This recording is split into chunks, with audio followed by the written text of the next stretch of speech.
I have some new tour dates I would like to announce. We are trying to come everywhere. I know people are like, you got to come to London, you got to come to England, you got to come to Vietnam, you got to come Normandy. There's places, everybody, that people have been asking, Kansas City.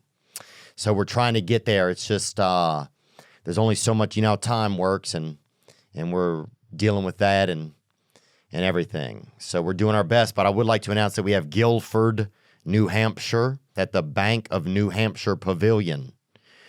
We have Windsor, Ontario, on August 18th at the Coliseum at Caesars Windsor. That's in Canada. We have Niagara Falls, Ontario, on August 20th at the Fallsview Casino. Some of those venues are larger, but we will make sure that there are screens in them so you can see. The pre-sale starts Wednesday, April 12th at 10 a.m. local with the code RATKING, and the general on sale begins Friday, April 14th at 10 a.m. local. We've also added a 9th show in Austin, Texas on June 10th at the Bass Concert Hall, and a 7th show, a new show in Phoenix, Arizona, on April 30th at the Arizona Financial Theater. Those tickets are all available. Get all your tickets at theovon.com/TOUR. Make sure to go there for the most accurate pricing, and not off the secondary sites. And I know people are asking, come to different places, and we're going to come there. Just give us some time. Thank you very much for all your support. I did a show this past weekend, and it was in Fort Lauderdale, and it was the largest show I'd ever done. And it was scary. It was just learning a new size space, but people had a great time. And just thank you guys so much. I can't even believe it. All right, we have new merch. I want to let you know to check out the new root beer hoodie. If you want the coldest root beer, then get that ice cold drip. And the 4-piece enamel pen set. We got a beautiful little pen set right there. You can put a pen on somebody, put it on somebody you love, or put on somebody who needs love, or put it on yourself. Even if you're burying somebody, you hit them with that pen. Send them with that be good to yourself all the way to heaven. And you can check all that out at theovonstore.com. Thank you so much for wanting to support us and wanting to support the merch. We do our best. Today's guest is a stand-up comedian and a podcaster. You may have seen his special live at the Lodge Room, which came out on YouTube last year. He also hosts his own podcast, Stavvy's World, where he offers advice to callers. He is Greek. He's a Greek man or child, was a child. And he has a new crowd work special coming out on YouTube this week called 4 Nights in New York City. I had a great time chatting with him. Today's guest is Stavros Halkias. Shine that light on me. I'll sit and tell you my stories. Shine on me, and I will find a song I will sing it.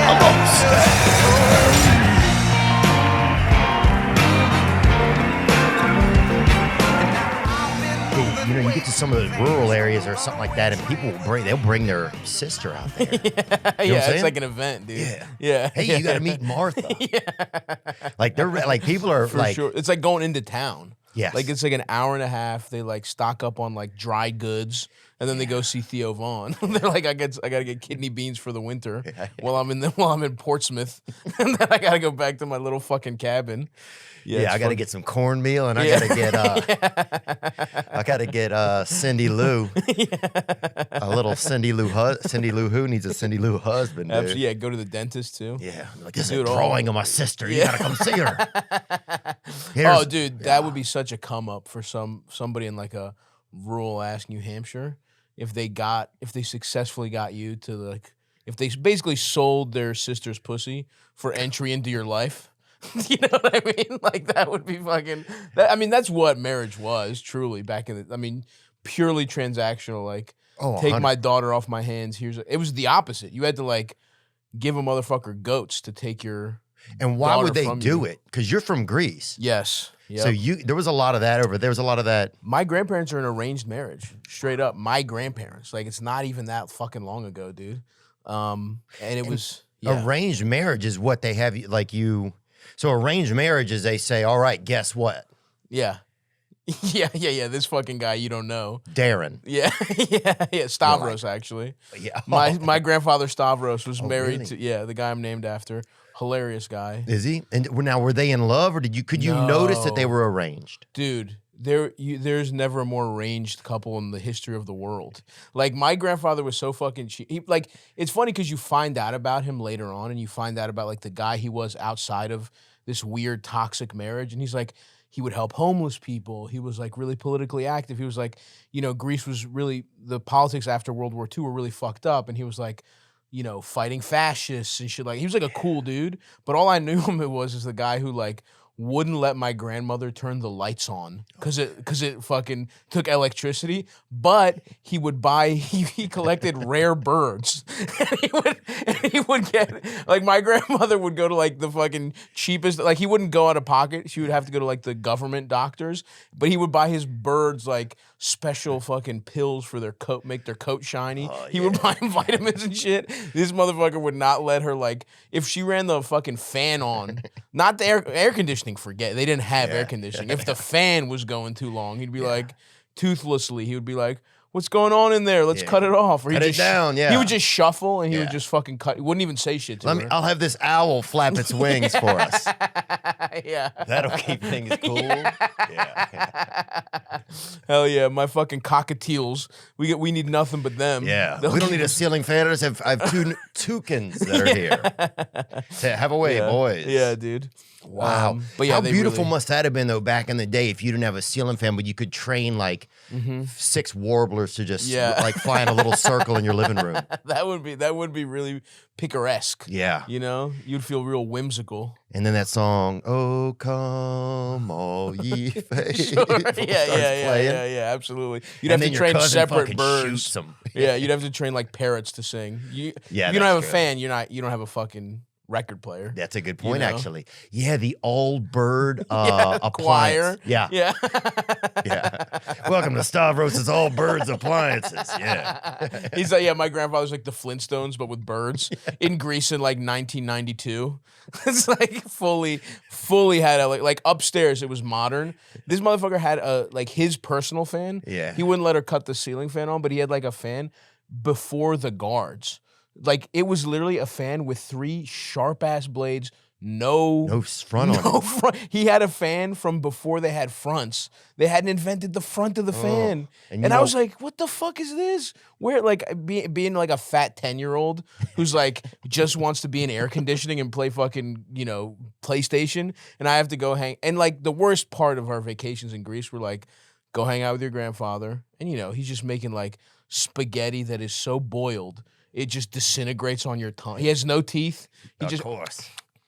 Eats like a baby. You know what I mean? He just shredding cheese on there. And then he's like, come into my fucking room. Him and my grandmother obviously had separate rooms. Oh, yeah. So is that a Greek thing or not? That's like they hated each other their entire lives thing. Okay. Yeah. So adulthood. Yeah, exactly.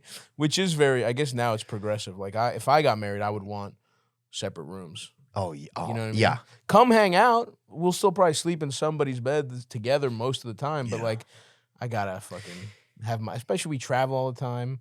Yeah, and people now, I think there's things now, like someone might even snore at a certain octave. Oh, yeah. It's crazy the nuance that can lead you to sleep somewhere else from your spouse or to want to have some space. For sure. No, I mean, I got a CPAP, dude. You do? Oh, yeah. I'm fat as shit, dude. I gotta have the CPAP. And CPAP, what does it do? Does it like process the fat at night or something? I wish. That would be sick if it just jiggled your shit. No, you get so fat that it's dangerous to sleep. Like you get so fat that you might just like when your fat friends, if they've ever like passed out next to you and you're like, oh, he snores funny. It's like he is fighting for his life. Oh. It's like, and actually fat people have it more than non-fat people, but like when you hear about like a healthy guy who's like he ran every day and he just dropped dead in his sleep apnea, like it happens to like bad snores and shit, and that's really fucking bad for you because it's like imagine if you never got a good night's rest ever your entire fucking life, and it just like adds up. So like it'll fuck you up. And that can happen with sleep apnea. That's what. So sleep apnea is. Let's bring it up there. Yeah, let's get sleep apnea on the board. Yeah, let's get. Show me sleep apnea. What the hell? Just Steve Harvey. Things that make my wife wet. Show me sleep apnea. Sleep apnea is a potentially serious sleep disorder in which breathing repeatedly stops and starts. Wow. Yeah, dude. So it's kind of like that new button that they have in cars a lot? Yes. Push to start. If you're push to start and your fucking Nissan Maxima was on the fritz and you just stopped in the highway, you might get fucking rear-ended, and that's basically suffocating in your sleep as a fat man. Just fucking. What if that was your husband? You just had to make sure you hit the button every time. He just settles down like you're at a stoplight. You hear him starting up again. Yeah. Just one big. They replaced one nipple with the stay alive button. You just gotta pinch it. And one time instead of she walks over softly, right? Yeah. And you think she's gonna go press the button. This is how the movie ends. Yeah. And she brings her other hand up and there's just flowers in it. And she sets them on his chest. Wow. And she walks out of the room and frees all the women that he's been keeping in the basement. Oh, so he's also a sex criminal. And goes downstairs and tells Grandma, turn on the fan. Turn on the fan. Yeah. Grandpa Stavros is dead. And you hear the fan just whir up. Yeah. And everything is free suddenly. Yeah. You hear her strangle all the fucking cockatiels. You hear all the birds who were his accomplices in the sex crimes. Yeah. He trained birds he would put suction cup dildos on their heads and they would fly rape. Just landing in Let's villages. Take it all the way, yeah. Let's take this scenario all the way. Just landing in women from just the air. Just like, oh, damn. Yeah. Some lady's just going for a walk or something. Yeah, dude. Just getting raped by a fucking toucan. Dude, one time I was in New York and this lady comes walking up. It was my first time ever there. Yeah. And she goes, did you see that? Right? And she kept pointing. And somebody had, I guess, jumped off a building nearby. Oh, fuck. Because a lot of people were gathered around. God damn. And she's like, did you see that? Did you see that? And so I'm looking up there. And then I said, did I see what? And she just showed me her vagina. And she goes, that guy landed in my pussy. So is the... First of all, awesome bit. Awesome bit. You're not thinking about looking at a pussy. Oh, not at all. She tricks me with the building, and then she goes, that guy landed in my pussy and showed me her vagina. And it made me so scared. Yeah, and I just gotten into the city. Yeah, dude. You're like, what they told me back in Tennessee was right. Yeah. They're like, what they told me back in the fucking... And some guy's like, buy 2 cannolis or you'll die in an hour. Like, there was all kind of like street mystery going on. Absolutely. God, it's scary. Now, I wonder what she's thinking there in terms of... First of all, you don't see a lot of female, like, flashers, which is kind of cool. So salute to her to kind of, like, bringing the glass ceiling of, like, sex crimes. She's breaking it by flashing her pussy. Because it's hard to get a guy not to want to look at your pussy. Also, you know what I mean? They're up against that. Most guys will at least take a peek, even if they don't want to fuck. Out of curiosity, I'll look at most ladies' pussies just to, all right, I'll take a look. Yeah. You know? I mean, I don't know. What did she look like? Was she like fucked And up? I like to say cooter, honestly. I do want to say that. I don't mind. Okay, you want to say cooter? Yeah, I just don't want... These are cultural differences here. Well, if somebody could be with their kids or something listening. Sure. Okay, you're so I don't right. want... Yeah, well, when I imagine, I don't want the kid to be like, hey, Mom, what's up? Right. But if the mom's like, the kid's like, hey, Mom, what what's about a Muff? cooter? You know? Cooter's cute. Yeah. And then mom could be like, cooter is somebody that works at the gas station. Right. Yeah. So it could, there's a lot more mystery there. I guess that's but true. I think if you look at a vagina, like, you almost have to look at it from the bottom. I don't feel like if you're looking directly on, it's like, right. It could be any age, right? That's true. Yeah, head on. You don't see the wear and tear unless it's the and I don't feel like you want to, it's like. You need a reverse drone shot, basically. It gets flying up. Right. It just shocked me. I'd never seen a woman you know, and it was like reverse magic, like it landed in my Yeah. cooter, That's also you know? really fun too to say that he landed, because what is she saying there? Right. That it caught her, or is her cooter so tight that maybe that's what exploded his brain? Yeah. You know what I mean? It's like it wasn't the sidewalk. That's how my I can't say cooter. I'm sorry. Oh, that's it feels okay. weird. Yeah, you're right. It's just for me too. Yeah. I could say it's not bad. That's probably worse, right? I mean, it's all fine. I just think of different places listening, you know? Sure. Of different environments. Muff. How do you feel about muff? That some people used to say that dussy. People used to say all the time that dussy. Yeah. What else? Interesting. Cooter. Gash is a twat. Oh It's yeah. more British.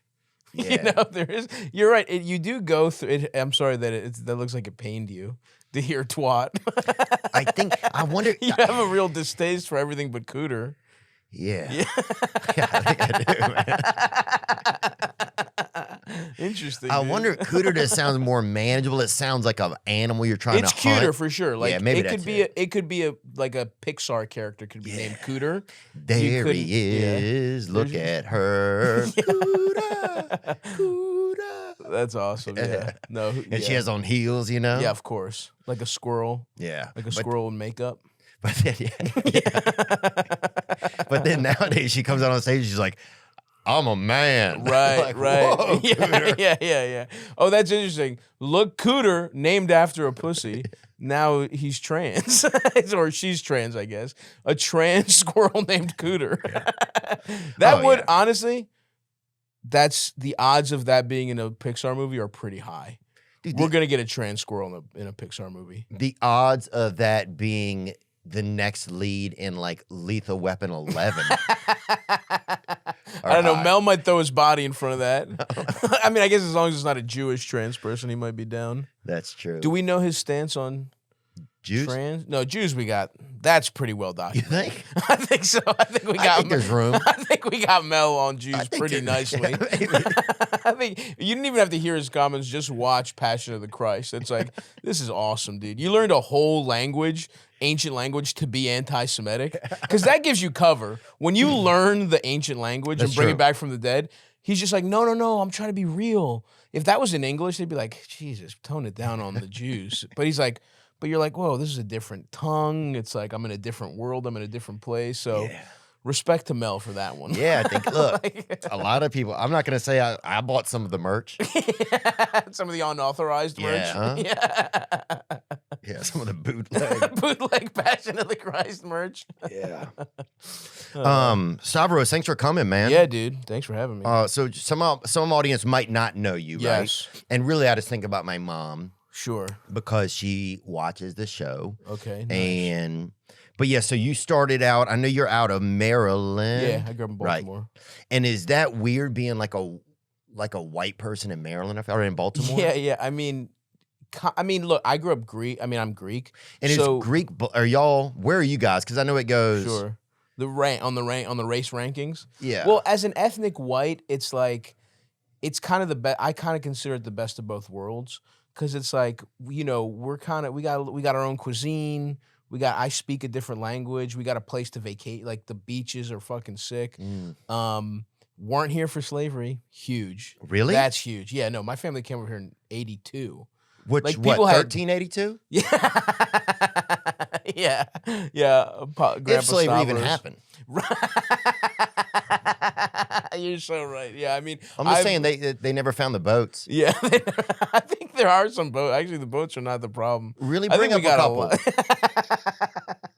So you think Amistad was like just kind of it was like fictional, or it was like a potential reimagining? No, I just think it was like, look, I love Amistad. Yeah. You Great movie. I'm just saying I think some things are up for interpretation.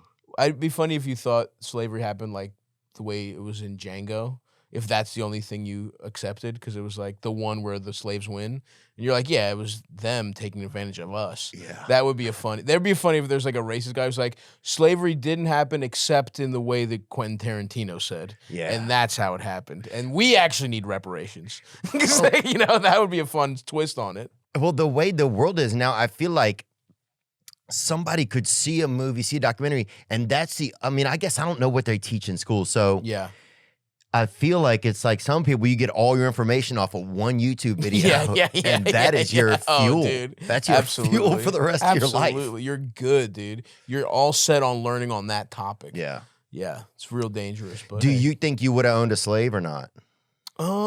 Interesting. Let's see here. I don't know if this conversation is going to be good. Yeah, we probably should move. Yeah, we should do it like an on. abrupt cut. I'm going to say no, though, before we do. Just for the record, no. And then we can move on. Okay. I'm okay with I mean, yeah, I wouldn't. Yeah. Okay. Me neither. So we're clear. And folks, for those listening, I didn't do air quotes. I'm not saying anybody else did. But I wouldn't. Yeah. No air quotes. Okay. I'm just going to put it that way. Oh, air quotes are the new shackles, huh? Okay. I don't know about that. You know? Here's my old ball and air quotes right here. Yeah, dude. Yeah, absolutely. No, look, man, I believe in freedom, man. Sure. That's such an awesome take. When we're talking about slavery, it's like me, I'm on the freedom side. It's like, I'm with you too. Look here, buddy. Yeah. All right. But it was not, I would say the key part about, again, going to like the white ethnic like group is if you weren't a part of slavery and you grow up in like a majority black city, that is a fun little like get at it being accused of racism free card, where it's like I would 100% like when they're making fun of the white trash kid whose family like, you know, came over here in Ireland 300 years ago. Who couldn't afford food, who probably also couldn't afford a slave. Right. No chance, yeah. And yeah, no way. But he was around, you know? We don't know. We don't know what he was up to. He doesn't have the papers. I know for a fact some Stavros Halkias 300 years ago was on a beach like fishing or something. Fishing for what, though? You know. Black cod? Black cod? Yeah. Or cock? Cod. With a D. Okay.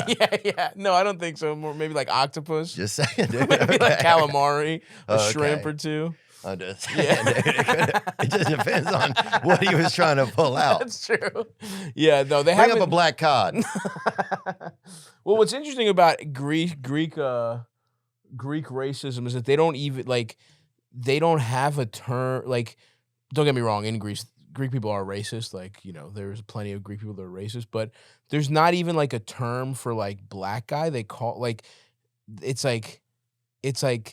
all lumped into like Arabs. Like they just like they consider black people just like because that's old school Greek racism because it's like, you know. Yeah, the original stuff. Is that the original? Yeah, because Turks, the Ottoman Empire took over Greece in like the 13 or 1400s, and they got our asses good for like 500 years. Y'all were slaves? I mean, yeah, pretty much. Not like but like in a vassal sense, where it's like these motherfuckers just came over. We were second-class citizens in our own country, kind of thing. Oh yeah, but that happened to a lot of people, Yugoslavians too. For sure, no, absolutely. The Ottomans had a nice little run there, and all they got that was that piece of furniture. Off the strength of the furniture, they were like what happened is they would have real tiny little Turks. They would hollow out. It was they used our own move about the Trojan horse. They would hollow out these Ottomans. Little Turkish midget in there pops out in the middle of the night, just fucking slits everyone's throat. You know, they were smart. You gotta give them credit. Slits their throat. Yeah. That's a little guy. They're just a little guy. Nice with the knife though. Nice with the scimitar. Yeah. You know?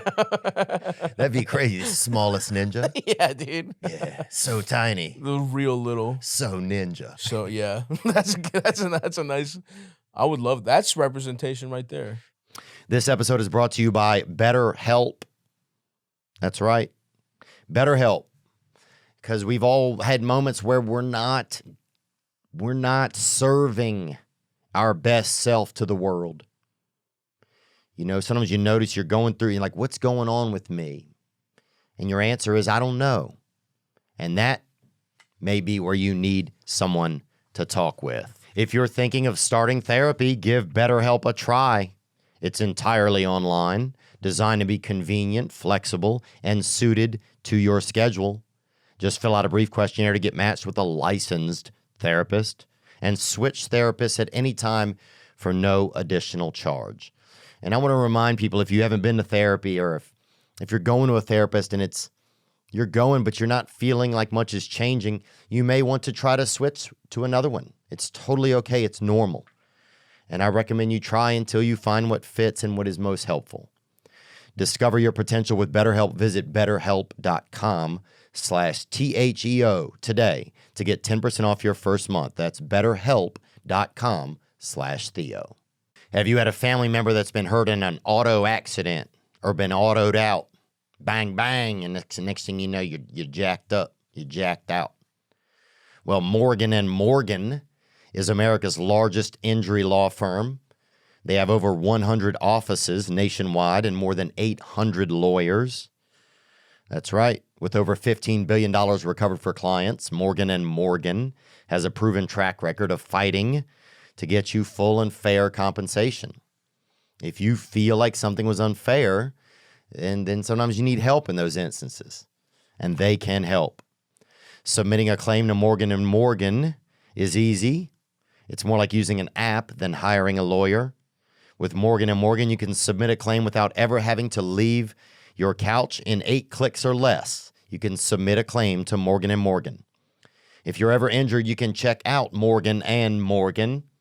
Their fee is free unless they win. For more information, go to forthepeople.com/thispastweekend or dial pound law. That's pound 529 from your cell phone. That's FOR thepeople.com/thispastweekend or pound 529 pound law from your cell. This is a paid advertisement. But one thing I'll say about the Ottoman Empire that's cool, because they were Muslim and we were Orthodox Christian, they wouldn't, all the pork, they think it's unclean and shit. You guys got it. They gave it to us. That's how gyros came about. That's how a gyro happened. So if it wasn't for 400 years of semi-slavery in Greece, we wouldn't have a gyro. And it's like, from where I'm standing, that's an easy trade. I didn't have to be semi-enslaved by a fucking, sultan. I'm just eating the fucking sandwich that came out of it. So I'm pretty fucking pumped personally about it. Oh God, baby, yeah, damn. Dude. Oh yeah. So you've had a great last couple of years. I mean, you've had No, it's been crazy, dude. What was it like coming up in Baltimore? Because I remember I went over there to Matt Gooby's. Oh, hell yeah, the Goobs. And I got offered a threesome. I forgot about that. Oh, in Baltimore. There was a woman and a man. It was a black female and a white male, right? Man. Like I'm a dispatcher or something. Yeah. Sorry, that's where the Baltimore flares up in me. It's like, yeah, absolutely. That is a very Baltimore thing. And they kept kind of circle, like they were hanging out a little too long. Yes, lingering after the show. Lingering. And did they have that bar built yet? No, because now they have a bar attached to it.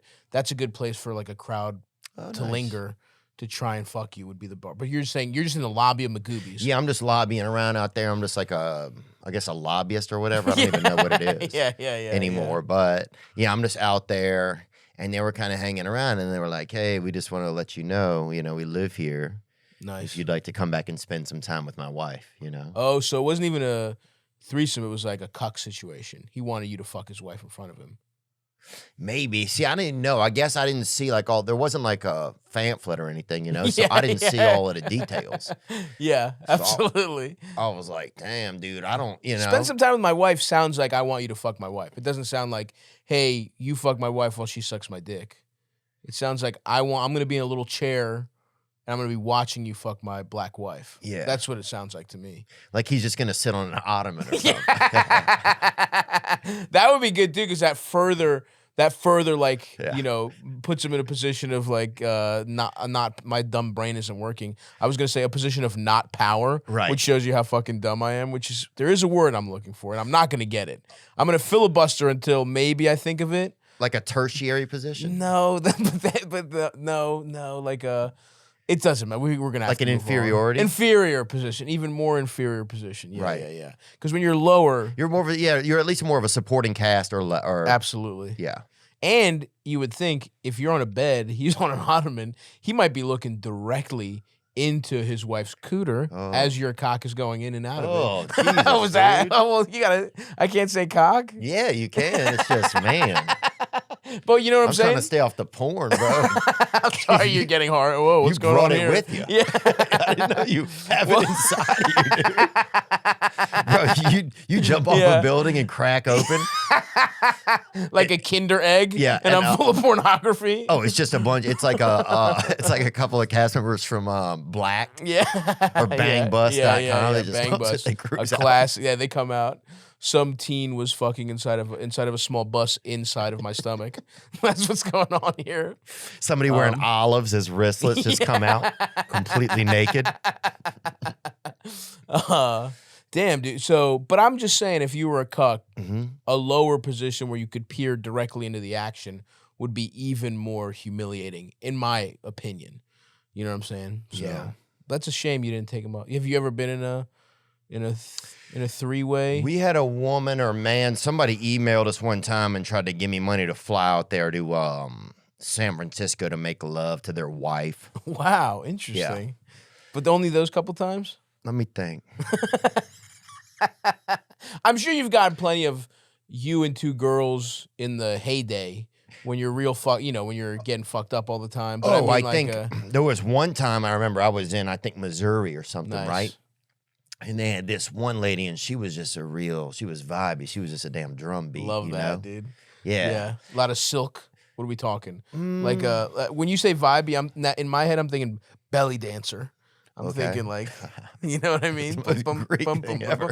Yeah. I love how with Greek stuff, even the dancer still has a belly. Yeah, dude. A little soft. We're going to acknowledge, dude.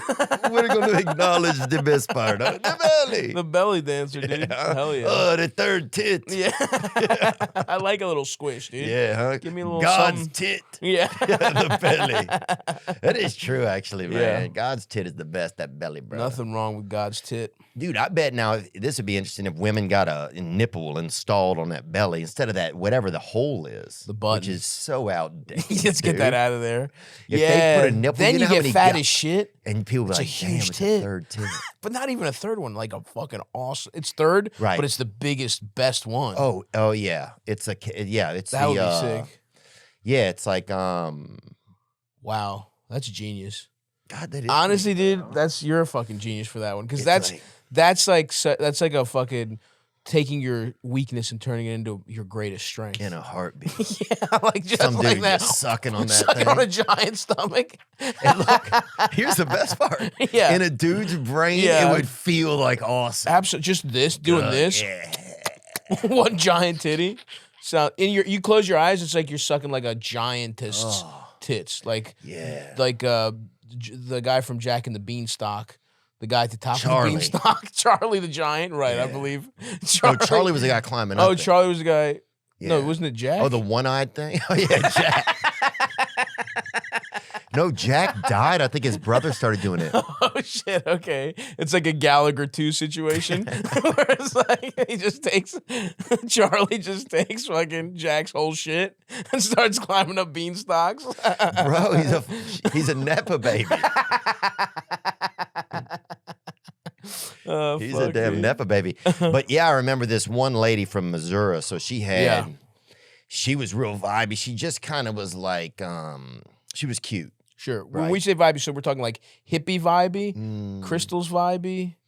No, just pretty clean crunchy? Looking, I guess. Clean, okay. A woman you want to fuck is what you mean. I mean, a woman who it's like, hey, wow, look at this clean lady. Okay, that's not what I would describe as vibey, but again, a cultural like somebody differences. You could lay next to and not feel like, oh man, I'm gonna get like, I'm gonna get stains on my shirt or whatever. Like just a tidy lady, a clean woman. Yeah, I would say what you're describing is like the bare minimum for wanting to have sex with someone.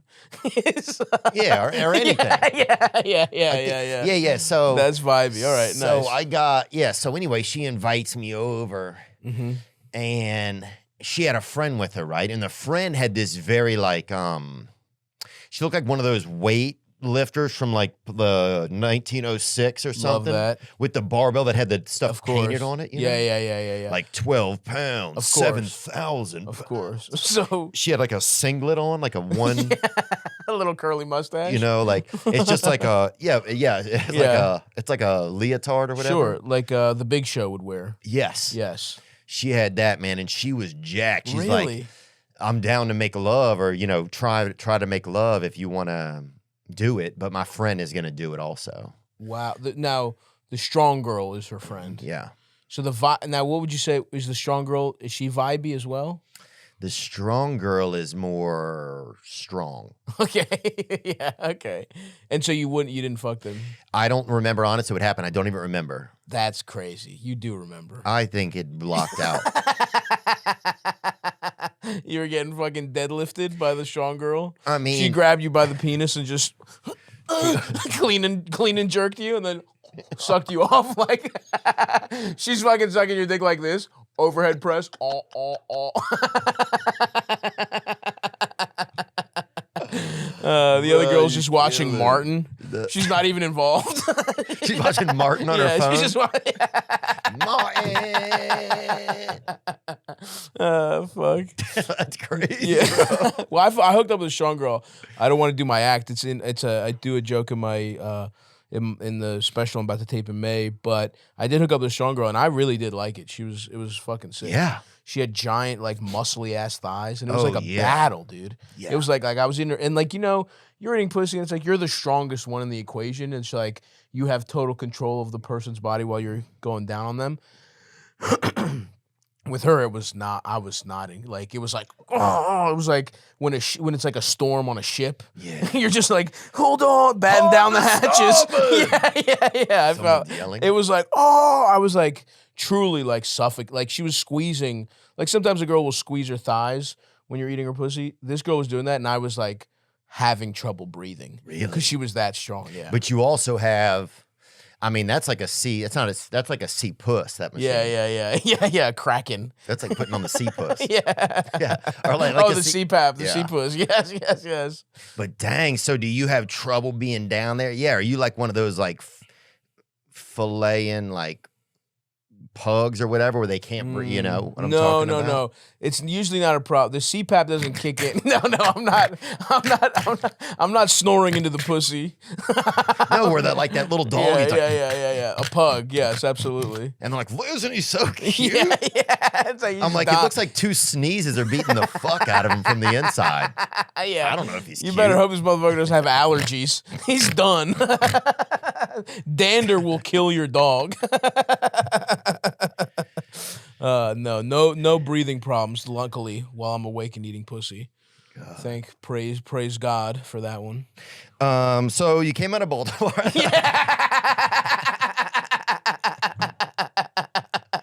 Yeah, what dude. else, It's man? funny because you started to have like real people on the show. It's so funny. Yeah. The juxtaposition between like, famous singers episodes, and then like you ask one question, we're talking about eating strong pussy for like 45 minutes. And it's like, it's just such a funny, I love it, dude. The show has range. Yeah, we try to. We try to. Well, a lot of stuff it's like I want to learn about, and the most free time I have to sit and talk with somebody is in here. No, I get that, dude. I fully get that. It's so it becomes kind of nice sometimes when you can talk to somebody and learn about something new. I wish that my memory worked a little bit better sometimes, but... Yeah, dude, I don't remember shit that I say Really? or take in. Like, I've started reading books just because I can't go to sleep, and my brain is so dumb that if I read, it'll just shut off instead of having to read. You know what I mean? Like, so, but I enjoy, like, I legit have some kind of learning disability, and so that's just a trick for, like, I put my phone in the other room and I read, and truly my brain will shut off. And I remember, like I'll tell my friends, like, dude, this book was fucking sick. I just read this book called The Cold 6000, and I'm like, and they're like, oh, awesome, what's it about? I was like, fuck. It's like Cuba or like Kennedy's involved. Like, I don't know shit, but in the moment, I love it. Yeah. Like I retain reading like minimally. I could not tell you any. I'm reading a book about like, what the fuck am I reading now? Altered Carbon. It's pretty good. It's like a detective, like fucking sci-fi. Oh yeah, novel. Is that by Michael O'Brien? Michael Olowokandi. Yeah, the candy man. Little candy, remember him? Yeah, it's kind of a bust. Dude, it's crazy how every tall black guy is just expected to go play basketball. Yeah, that's got to be There tough. should be like a rescue for that, right? Like there should be a group that goes into the NBA and just goes gives in them with really good jobs, long sweaters. Yeah. Come on, bro. Get in the out. middle of the night, like you don't know you don't want to be in here. You be a drama teacher. Yeah, you want to be a drama teacher. Giant. You want to work at the airport. Yeah, you want to be a veterinarian. That would be sick, dude. Meanwhile, the guy's just in his sleep, just posting people up in his sleep. It is funny though, because that's the only time where, if you are over 7 feet, you can be you can have no coordination whatsoever, hate sports, hate basketball. They will just force you to play some level of pro sports. Yeah. Like that does have to be annoying for the guy who really is a fucking, in his heart and soul, really is a veterinarian. Yeah. Really wants to be spaying cats. But he's got to fucking, try and guard Giannis. He's like, I just want to fucking snip a pug's nuts off right now. I just want to fucking give a pug a CPAP machine. I don't want to be getting dunked on by a Joel Embiid right now.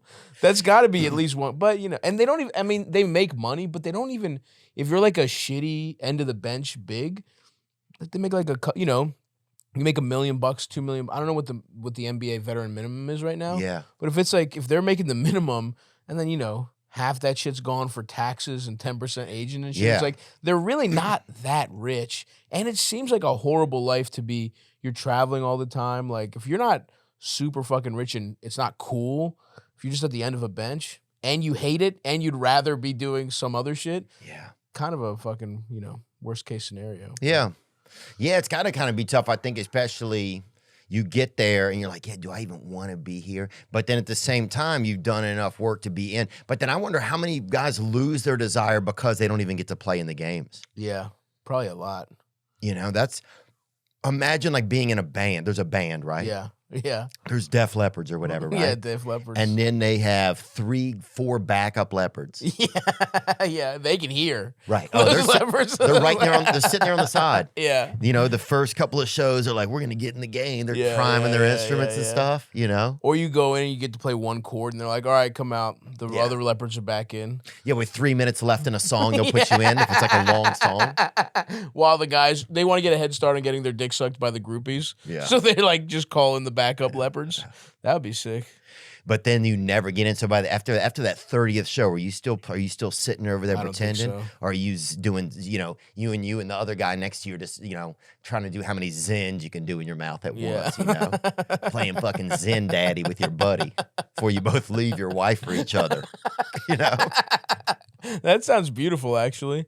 That sounds like a love story. Yeah. In the darkness of being backup bass players or whatever we've concocted here, they found gay love. 2 men, 9 zins. Yeah. So that's actually beautiful. I've turned around on the whole thing now because I think that's awesome. Maybe those giant 7'2" guys are discovering they're gay with other guys on the bench. That's a lot of gay sex, by the way. 2 7-footers fucking each other in the ass.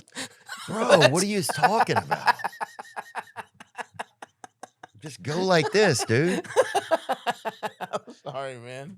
What can I say? It's, again, cultural differences is a real, I came in the tracksuit, Baltimore. This is just kind of how we go about stuff. We just kind of talk about people fucking each other in the ass pretty openly. Really? I think so. It's more vulgar. East Coast. Yeah, that's true, huh? East Coast poor city. Yeah. If you come from like a shitty town, you're talking about that kind of shit. Yeah, you're right. Everyone's pretty outwardly horny. There's no that veneer of like, decorum that you got in the South, where it's like you kind of hide your desires.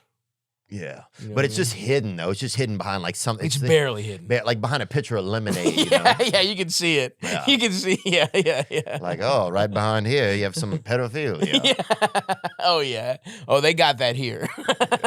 They got that in a major way. How are we doing on audio and stuff in there? Okay, cool. Oh yeah, baby. I also want to say before we go to the next question that we then somehow end up talking about 2 7-foot guys fucking each other in the ass. We got strong fucking strong girls, and then gay 7-footers. Real fast, I have I'm on tour and I got a crowd work special coming out tomorrow, the day after this comes out. So, congratulations, man! Just a little something, yeah, a little something, on the YouTube for free for the people out there. So go to YouTube. I've been trying to put all my shit on YouTube. I mean, that shit's helped my career the most. Is just throwing shit on YouTube. Unbelievably, right? It's crazy, dude. Yeah, and so it took me from clubs to theaters. So it did. So that's like this is like a little bonus. I don't even consider this like a special. It's like a half-hour crowd work special. I did like some shows to warm up for this tour, the Fat Rascal tour, and I did 4 shows in New York, and I just took the best like moments. And we put it together. So free special, go watch that. And I also have my other special, my original special, for free on YouTube. And I'm working on the actual material one. And that first one really, would you say that had a big step in pushing you to a different space? Oh yeah, for sure. I mean I was already just like doing clips and shit, which I thought, like, I never thought people would want to see 35-second or 45-second crowd work clips. Like I thought that was, I was like, well, that's not what stand-up is. That's not what you want to do. But I was like, I'm putting out a YouTube special, at the end of this year. So in like February of like the year that I put the special out, I was like, well, I have like, because I was recording every show I did to work on the special. I would watch them back. I was like, I gotta like try and make this good because it's like, people knew me as like a podcaster. They didn't know I was a comedian. So I was working hard on that shit. And then I had all these like little crowd work moments. I was like, well, we'll just throw them away if we don't put them up. Yeah, these are viable. Yeah, we might as well just throw them up there because my YouTube channel had like 20,000 subscribers. And I was like, throw them up there, see what happens. And like that shit helped grow the channel crazy. And then, because I think YouTube was just trying to steal TikTok's whole shit. And so whenever they do that, they push all that new stuff. The algorithm just, any kind of like little clip, like anything pushes it. And yeah, dude. And then people started like subscribing to the channel. And then once you had a little base and then I put the special out there, it was like, fuck, it was crazy. I couldn't even believe, like, truly, I still can't believe, like, I did a bunch of theater shows in Chicago and you step out and you're like, who the fuck are these people? How the fuck are 5,000 people know who I am and want to see me in Chicago? They want to hear my stories about almost suffocating eating pussy from a bodybuilder. Like 5,000 people in a city I've been to 3 times. Last time I was here, last time I was in Chicago, I played the Lincoln Lodge, great fun room. It's a 90-seater. You know what I mean? And it's like 1 year later, it's like the Vic, So it's like, it blows my fucking mind. And, shout out to the algorithm, baby. I'm sucking on the algorithm nicely. The third, I look at the algorithm. Yeah, that's the manifestation of a nipple stomach. I'm fucking breastfeeding on the nipple stomach right now. Dude, yeah. I mean, I remember when your special came out.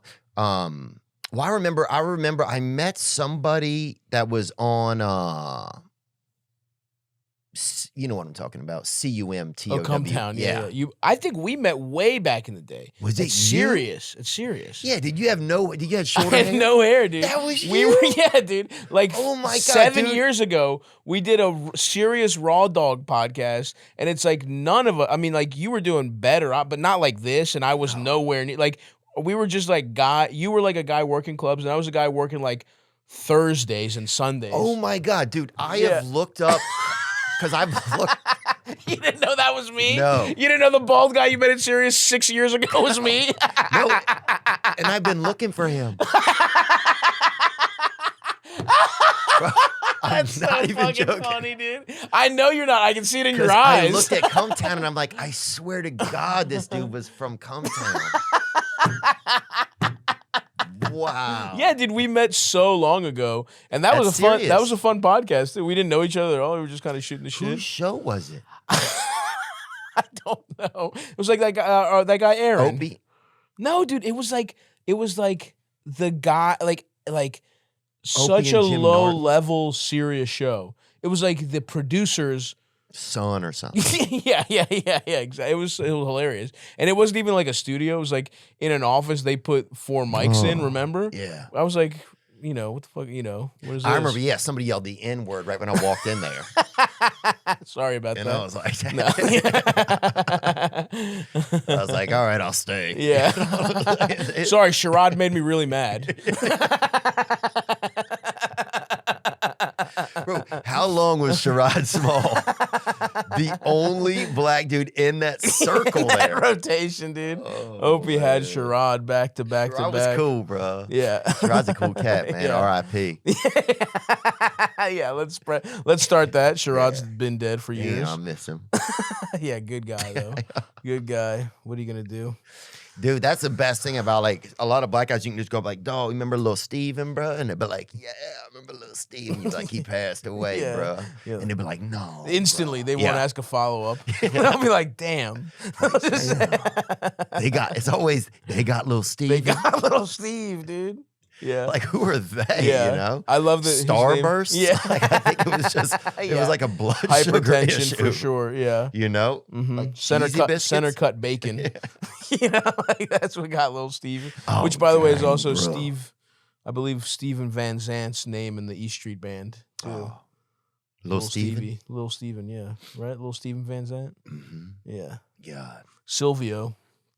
But yeah, dude, that's hilarious. Yeah, and so you guys don't do that anymore? You guys still? No, she stopped the show like last year. I was fucking. Because you love, bro. I remember you telling me how freaking good it was. It was fun, dude. It was a fun show. I remember that now. Yeah, we had just started, and the show was. And I looked awesome. at the lettering; it had semen coming off. It was pure cum. But that's the show you do when you're like, you know, in your mid-20s with your boys, and it was like, yeah, when you got extra cum. yeah, when you got cum to spare. Now I'm drinking extra fluids when I know I'm gonna make love. I want to make sure I'm getting an IV straight to my balls just to make sure there's plenty of cum in there. But yeah, dude, the show was fucking fun for a while, and then I was like, damn, am I gonna be the cum town guy when I'm 40? Oh yeah. You know, it's like you can't when the brand the first is guess semen. was yeah. Yeah. And most people in my life were like, "Oh yeah, you will be. Come on, dude. Stop getting greedy. You found the gimmick. Stick with it. You'll have to make fucking dick, being gay with your friends jokes until you die," which I still do to some Right. extent. None of that will ever end. Yeah. It shouldn't. Yeah. No. But you know. So then it was just like, I was just Like like an evolution, kind of. yeah, I just want to do my own thing because it's like because you do your own show. It's nice to just be the only person who has to schedule anything. You just do it on your own time. All that kind of shit, yeah, I mean, I did another show too for a while. I did King and the Sting, and it was fun. But I started to miss. I didn't have enough energy really to focus on like what my own world was. Yeah. And what made me feel comfortable. For sure. And the scheduling, it becomes a lot. People think, well, you're only working a couple hours a week. It's a lot. There's a lot more to it that you don't see. Exactly. I'm not complaining, but that's what it is. Yeah, and that was basically it. Where I was like, I also just really wanted to focus on stand up, and I had the special just come out, and I was like, I thought I was gonna just like kind of take a little break. Special was out, retool, do all this shit, and then I stopped doing Cumtown, and then my shit blew up, and I was like, wait, I can't. The break is never happening. And I've just been on the road for 2 years since. Like, I have to take, like, after, that's why I'm filming this special. It's a little early, but I was like, I need the summer off because I'm going to fucking die. Like, if you work this long, you will die. So yeah. And I just kind of, like, really went crazy on stand-up. And then just after a while, I was like, I guess I should just do a podcast. I'm good at it. I did, so I just started Stavvy's World, and I just do it in my own. You know, I do it in my own extra bedroom. There it is. We just had Bert on. Yep, Rachel Feinstein, Mark Normand. We had some good blokes on there.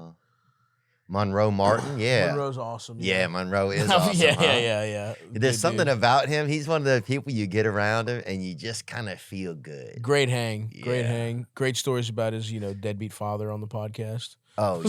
So, yeah. Is that Ryan Sickler? No. Yeah. Sickler. It is? Yeah, he just had a new special come out. Yep. Just put him on there. What's his special that just came out?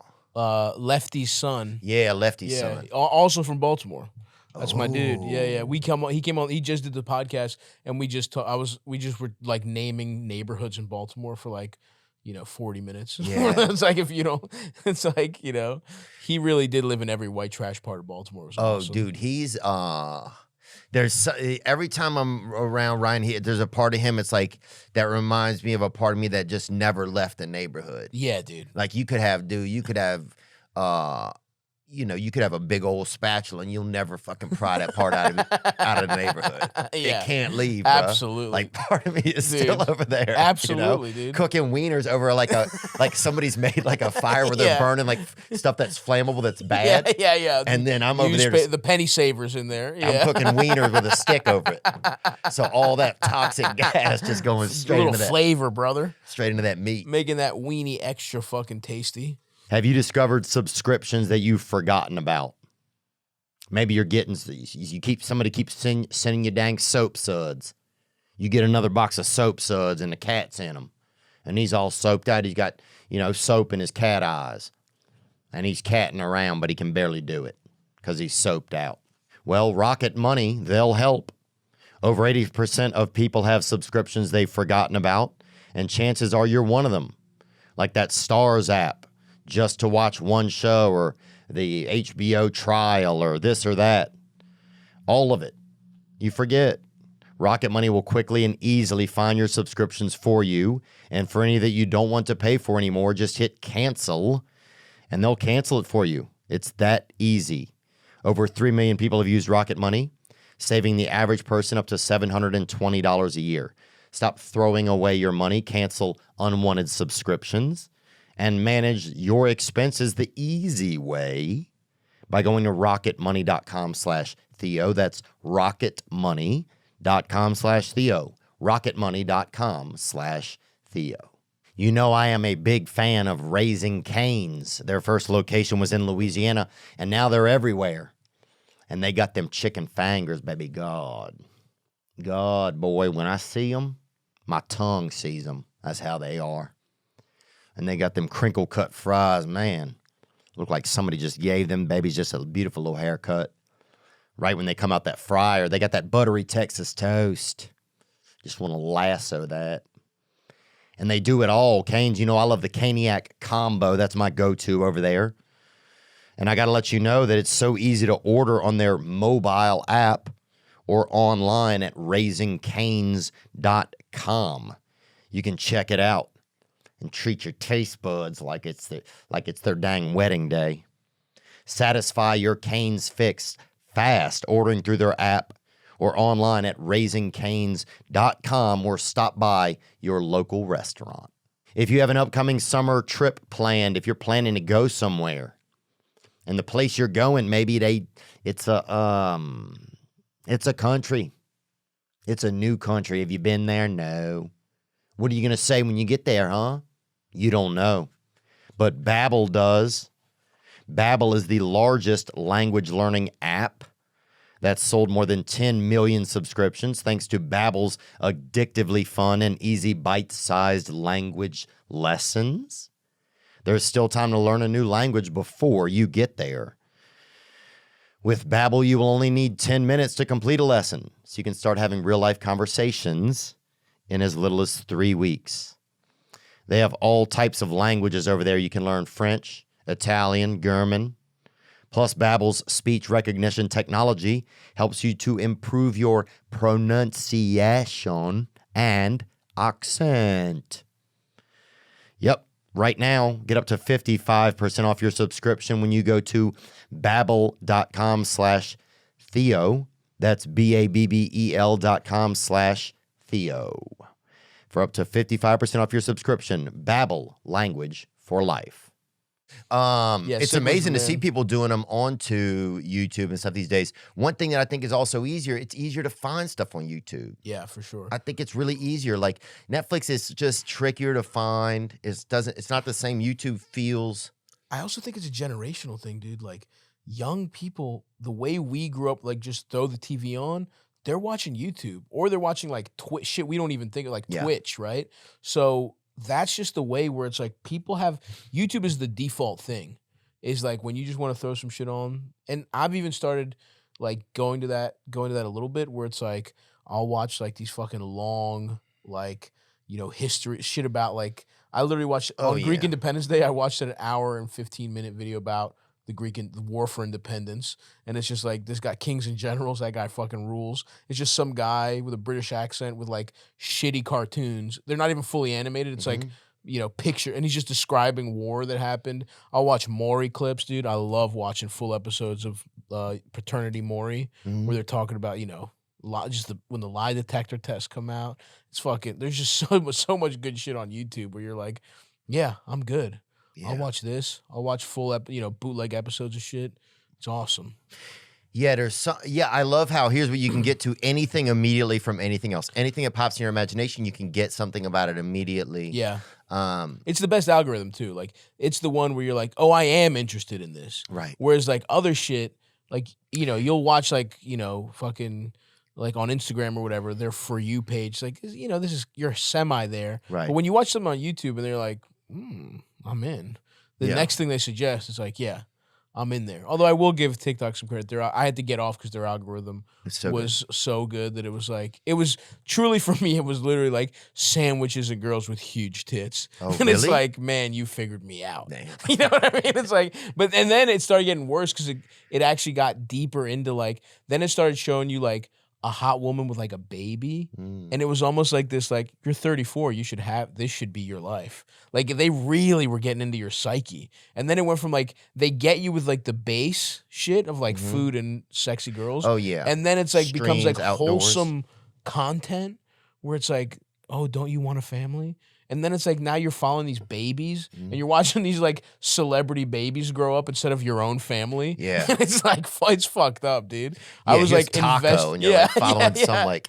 No, I was super invested in like a Korean family, like they had like a food blog when they would like feed their 1-year-old like, dumplings, and he'd be like, and I'd be like, hell yeah, dude, that's awesome. I was just like happy, just purely happy. And then I'm like, this is so fucked up.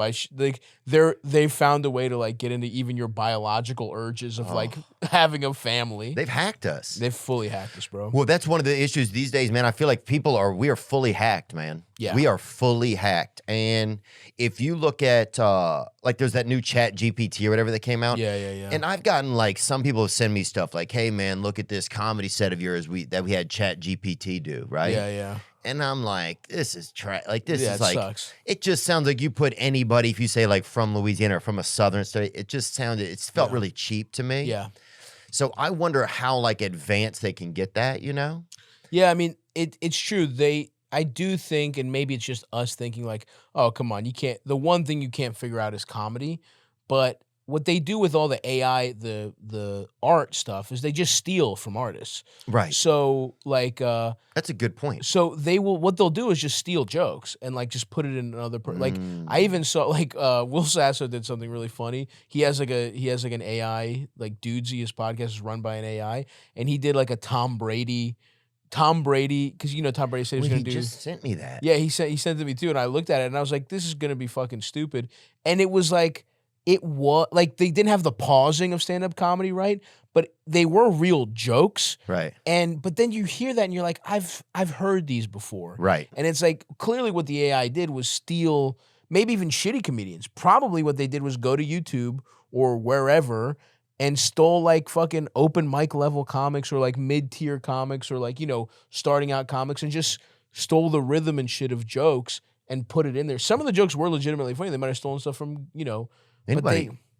So I think that's why the shit is so unethical. It's like, not only are they learning shit that's scary that computers can do, but they're just stealing art from people. They're just stealing techniques from people, and it's just like an amalgam of shit from real people that worked very hard to do it. Right, but they're gonna be probably jokes that are very like pattern based. I feel like so you can have like a lot of writers, like joke writer style. Sure. I think a performer may be able to then even rise up, like still have some uniquity to them. I'm not sure. Yeah. But you're going to have a powerful level of uniquity if somebody can just... I love uniquity. But if somebody... Yeah, and that's not a racial slur either. It's not a racial slur. It's not a girl that works at the post office. Yeah, it's neither of those things. Yeah. Was Uniquity the girl that tried to fuck you at Magoobies? Was her Uniquity and her husband Kyle? Man, dude, actually, now that you say it, you're right. Like, there's something to performance.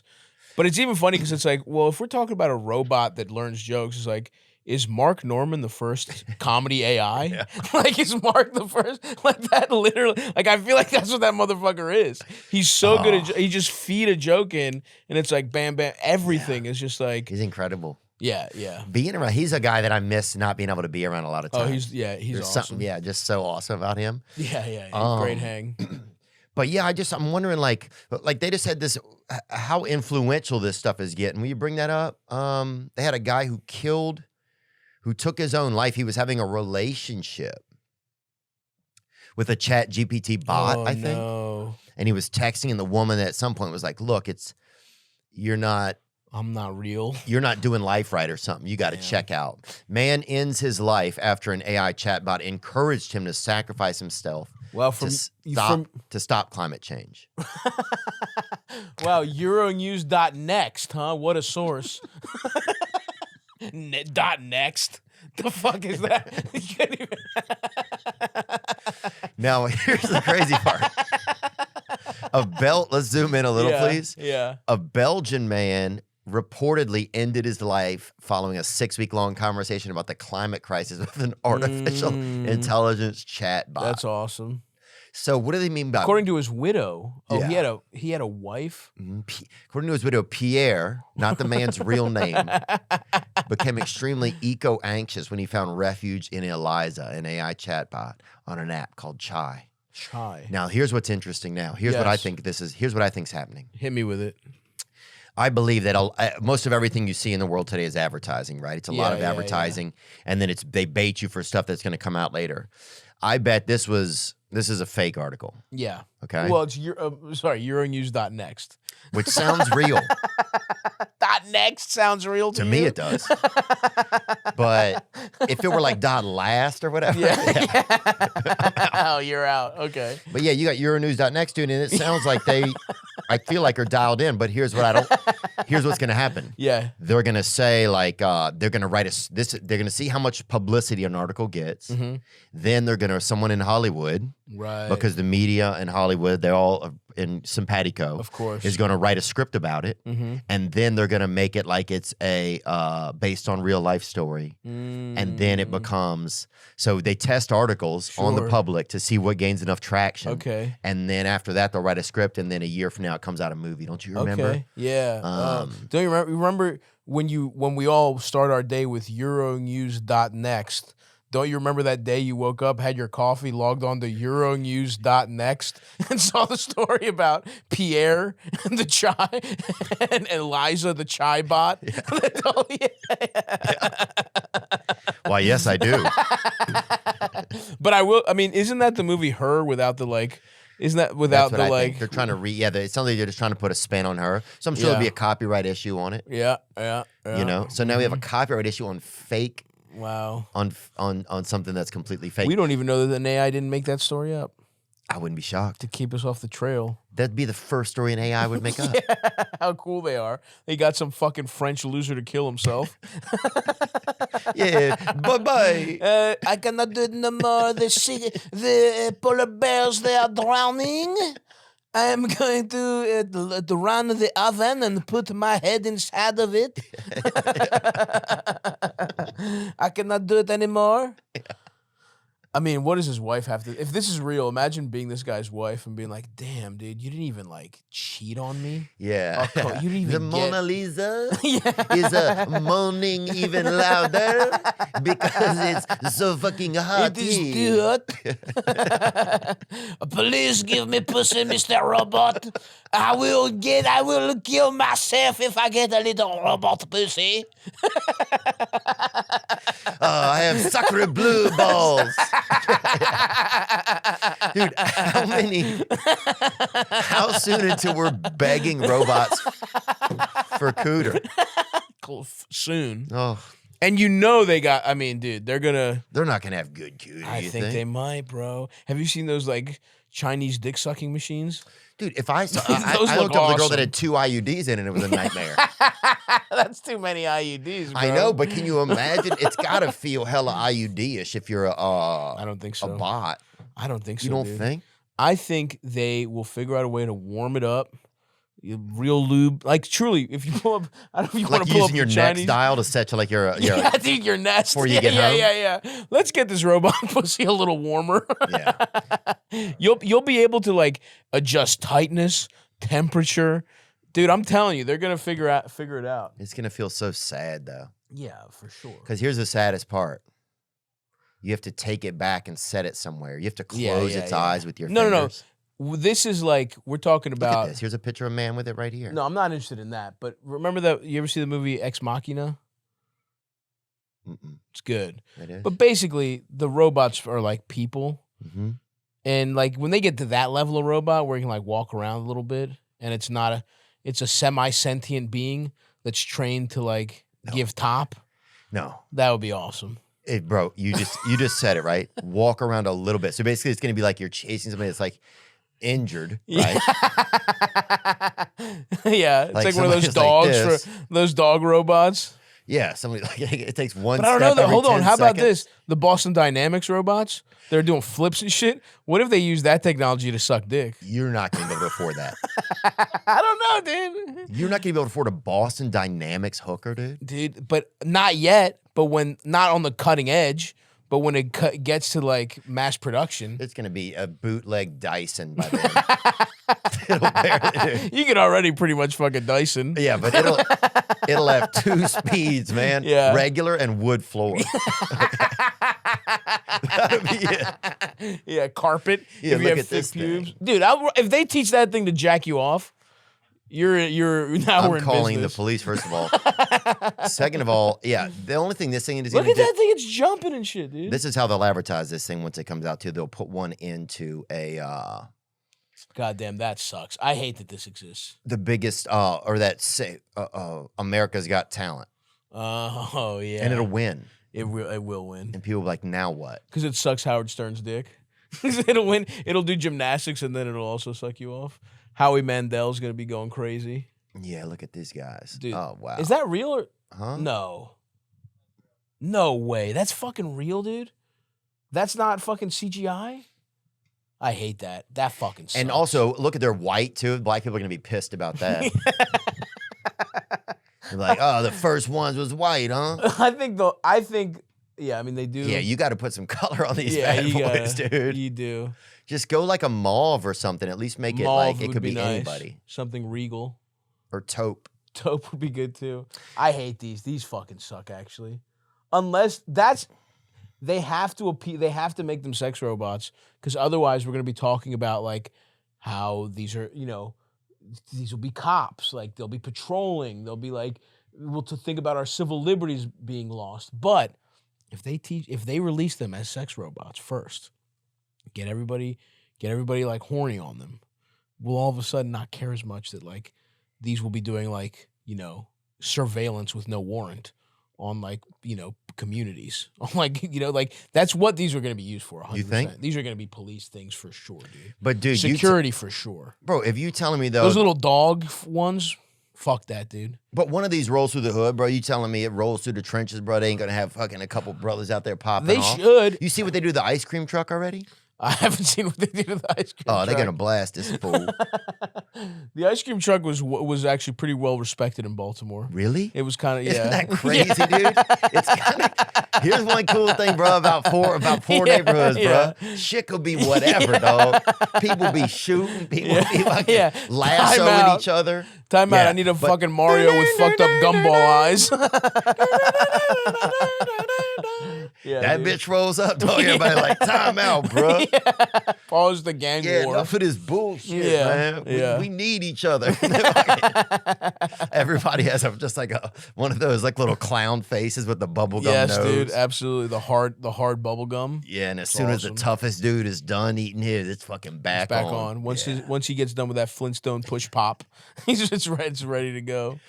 Yeah, you're right. I hope they fuck robots up if they come through the hood. I hate those things. I mean, that shit sucks. Well, I just don't like it because here's what it's like.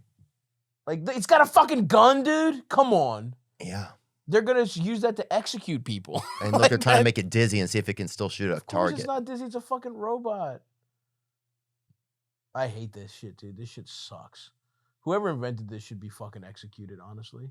But here's what's interesting. Yeah. Oh, that's how does a robot get the ability to do, like, say it shows up on a crime scene, right? Yeah. Or people are just going to be like, don't shoot me, I'm one of you. Yeah. Like, I'm not a robot. Yeah. I'm not. I'm made of metal too, actually. Dude, this shit sucks. I hate this. Yeah, I can't believe that guy. Yeah, I think that article's fake, though. I think there's a lot of fake articles that we don't realize that are leading to other things. Yeah, probably. Especially these days, because it's all about clicks. You just want to farm clicks. Well, you can get as much traction from something fake if people dig it. I've fallen for fake stuff before. You share something, you're like, look at this. And people are like, that was debunked 9 years ago. Yeah. And you're like, whatever, good night. I take back what I said about the Jews. Yeah. You're like, whatever, good night. Yeah. Just to not even acknowledging that you fell for it. Whatever, dude. Could happen to anybody. What else? So do you think of yourself as, like, you talk about your weight a lot, right? Yeah, yeah, for sure. Are you fat or are you just Greek? Like, that's both. what I don't know. I'm both. Oh, you're both? I'm both. Okay. Yeah. But I have a dual identity. Is every Greek person fat as shit? I don't want to say that. Is every Greek person are they larger? Because I feel like if I've seen a Greek person, it seems like a romantic version of you. Yeah, yeah. I definitely hit a lot. And is that offensive, man? I'm not trying to be offensive. No, dude, not at all, dude. I don't give a fuck. Some people are very, like, if you go to Africa, right? Yes. They don't really have the fat guy. No, I don't think so. Like, they have. Apparently, there's like one. Like I saw. As a fat man, you read about places where fat people are respected. Oh, and there is one tribe where the fat guy gets all the pussy because it's like, and they're hilarious looking too. They got these huge fucking bellies, dude. Wow. And they're not even that fat the rest of their bodies. It's fucking awesome. For whatever reason, that beauty standard there is like. That's it. Yeah. That's that first nipple. Dude, that guy would have an awesome third titty, dude. What else is going on, dude? What else are we? Yeah, I feel like. Do you think when you think about? So you've gotten to see having some success and you know just with your stand up, right? And people coming to see you, which really is which rocks. Which rocks. It's every comedian's dream. It's the whole reason you started doing it. I mean, it's funny because we all have become podcasters by accident because it just happens to be, people, and it's a cool way to deal with your friends stay in people's lives once a week, whatever. But it's I don't know about you, but I just wanted to do stand up. Like when I was 19, I just was started doing open mics because I loved it. Yeah. And it's all this other shit is cool, but it's that's the thing where I'm yeah, this fucking rules. Like that hour you're on stage is the whole reason you do it. And these theaters are fucking insane. I can't, I was talking about it when Bert was on my podcast, but it's oh, you understand why comedians start thinking they're smart and geniuses? Because when you're in a theater and people are you're oh, I should be listened to. Yeah. I'm a god. Yeah. And it's you have to remember that no, these people they're also just as dumb as you. We're all friends here. We're all dumb friends. We're not, we're entertaining. We're not smart. That's what I try and remind myself is that I'm just trying to, Yeah. And that's the fun thing is you're just having an awesome time with 1,000 people or whatever the fuck, 500, whatever room you're in. Oh yeah. And it's the best. It really is. It's the whole, it's the reason you do anything, you did any stand up to start for me anyway. So these shows have been fucking out of control. That's awesome. Amazing, dude. Yeah. It's congratulations, man. Thank man. No, I appreciate it. It's really, really cool. It's fucking wild. You very much deserve it, man. You're you're a really funny guy. You even making me laugh so much today. You're enjoyable to be around. And also it's interesting what you said about the ego thing, right? I was just thinking about this the other day, my own ego, and how it starts to fuck with you. For sure. Because you're oh, I'm good. I'm cool. Yeah. And you know how scary, that's such a scary, because if you really like making people laugh and stuff, that's kind of the antithesis of being connected. You can't be the cool guy. Absolutely. It's and I think you've done a great job because dude, your shit is out of control. It's awesome. It's truly, there's people I look at in the business. I'm yeah, I'm trying to get to those places. And your shows are wild. The podcast is so successful, but you've done a great job of staying grounded into who you are. Thanks, man. And It's hard. And it falters. Like there's spaces, like in my personal life where it's like I can feel it when I'm starting to get like things got busier recently with TikTok really kind of took off, and that was scary for me because with Instagram things like were doing fine, but you kind of were putting your own stuff out. Yeah. TikTok, there's no real like tagging or infringement. There's no even societal rules about it. Right. It's anarchy out there. It is anarchy. Yeah. So suddenly there's like tons of people seeing you, but you didn't put the stuff out there. You didn't even pick what clips are going out. Right. So that's really, it feels like I get that too, because I'm grateful. It's interesting, but at the same time, I'm like, it's out of your control. So that having something out of your control is fucking kind of scary. Especially when the nicest, and I think stand-up attracts people like that, where it's like you want total control. It's like we're not a team. You know what I mean? You go by yourself. You even like your own podcast, like even whatever. It's like clearly that means something to you. And I'm the same way. I like to be like in control of what goes out there.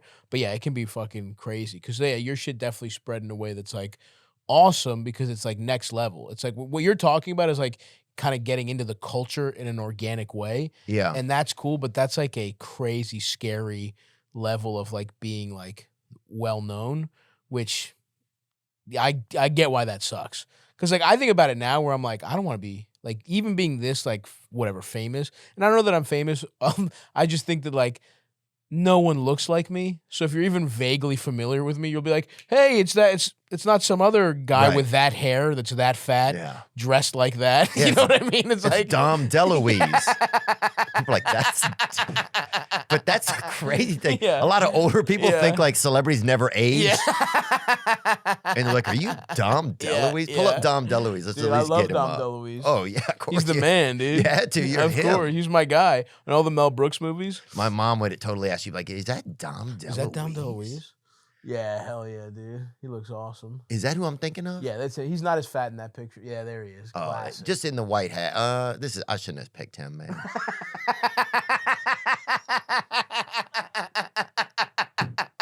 I'm sorry, dude. Nah, it's whatever, man. It's actually all good. Yeah, it's all This is just like an advanced way of just calling someone fat, I feel like. He is my guy, though. Oh, man. He is my guy. Don't worry about it. But yeah, anyway. But you have a unique look, man. You're like a Magnum P.I.E. I love that. That's a good one, dude. That's me, I've never heard that one, though. That's good. That's horrible, man. I'm sorry. That's all right. You got it out of your system? You got any more?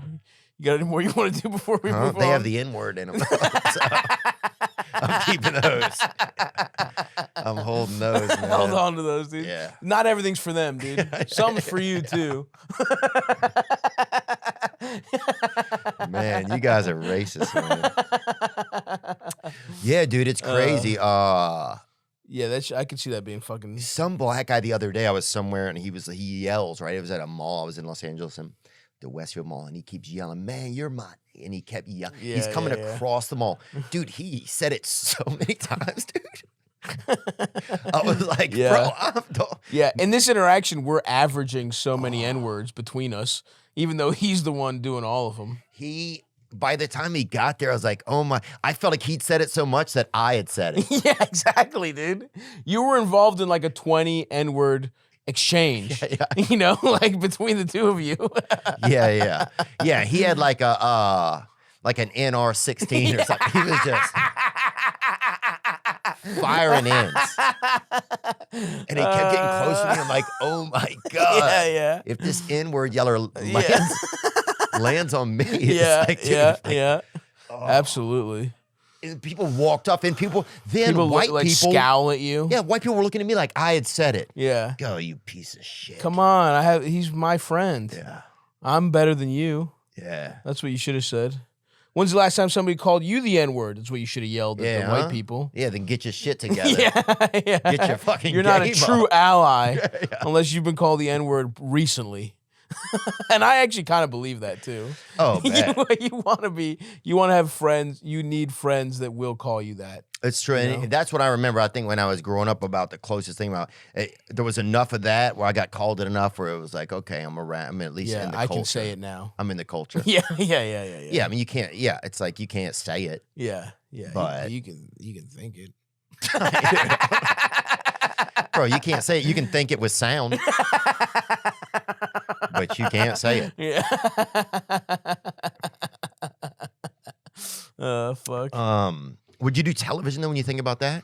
Yeah, I mean, or is that even part of your work? Like, do you even think about that kind of stuff? I think because like I love comedy, so it's like I like getting laughs in every way, and I do love truly stand-up's my first love. I'll never stop doing it, right? Like even when I'm not good at it anymore, it's like I'll do it for me. Like even when I moved to New York, I was like, if this doesn't work, I will be one of those guys that runs a monthly show in his hometown, like just opens at the club. Just I would never stop doing it.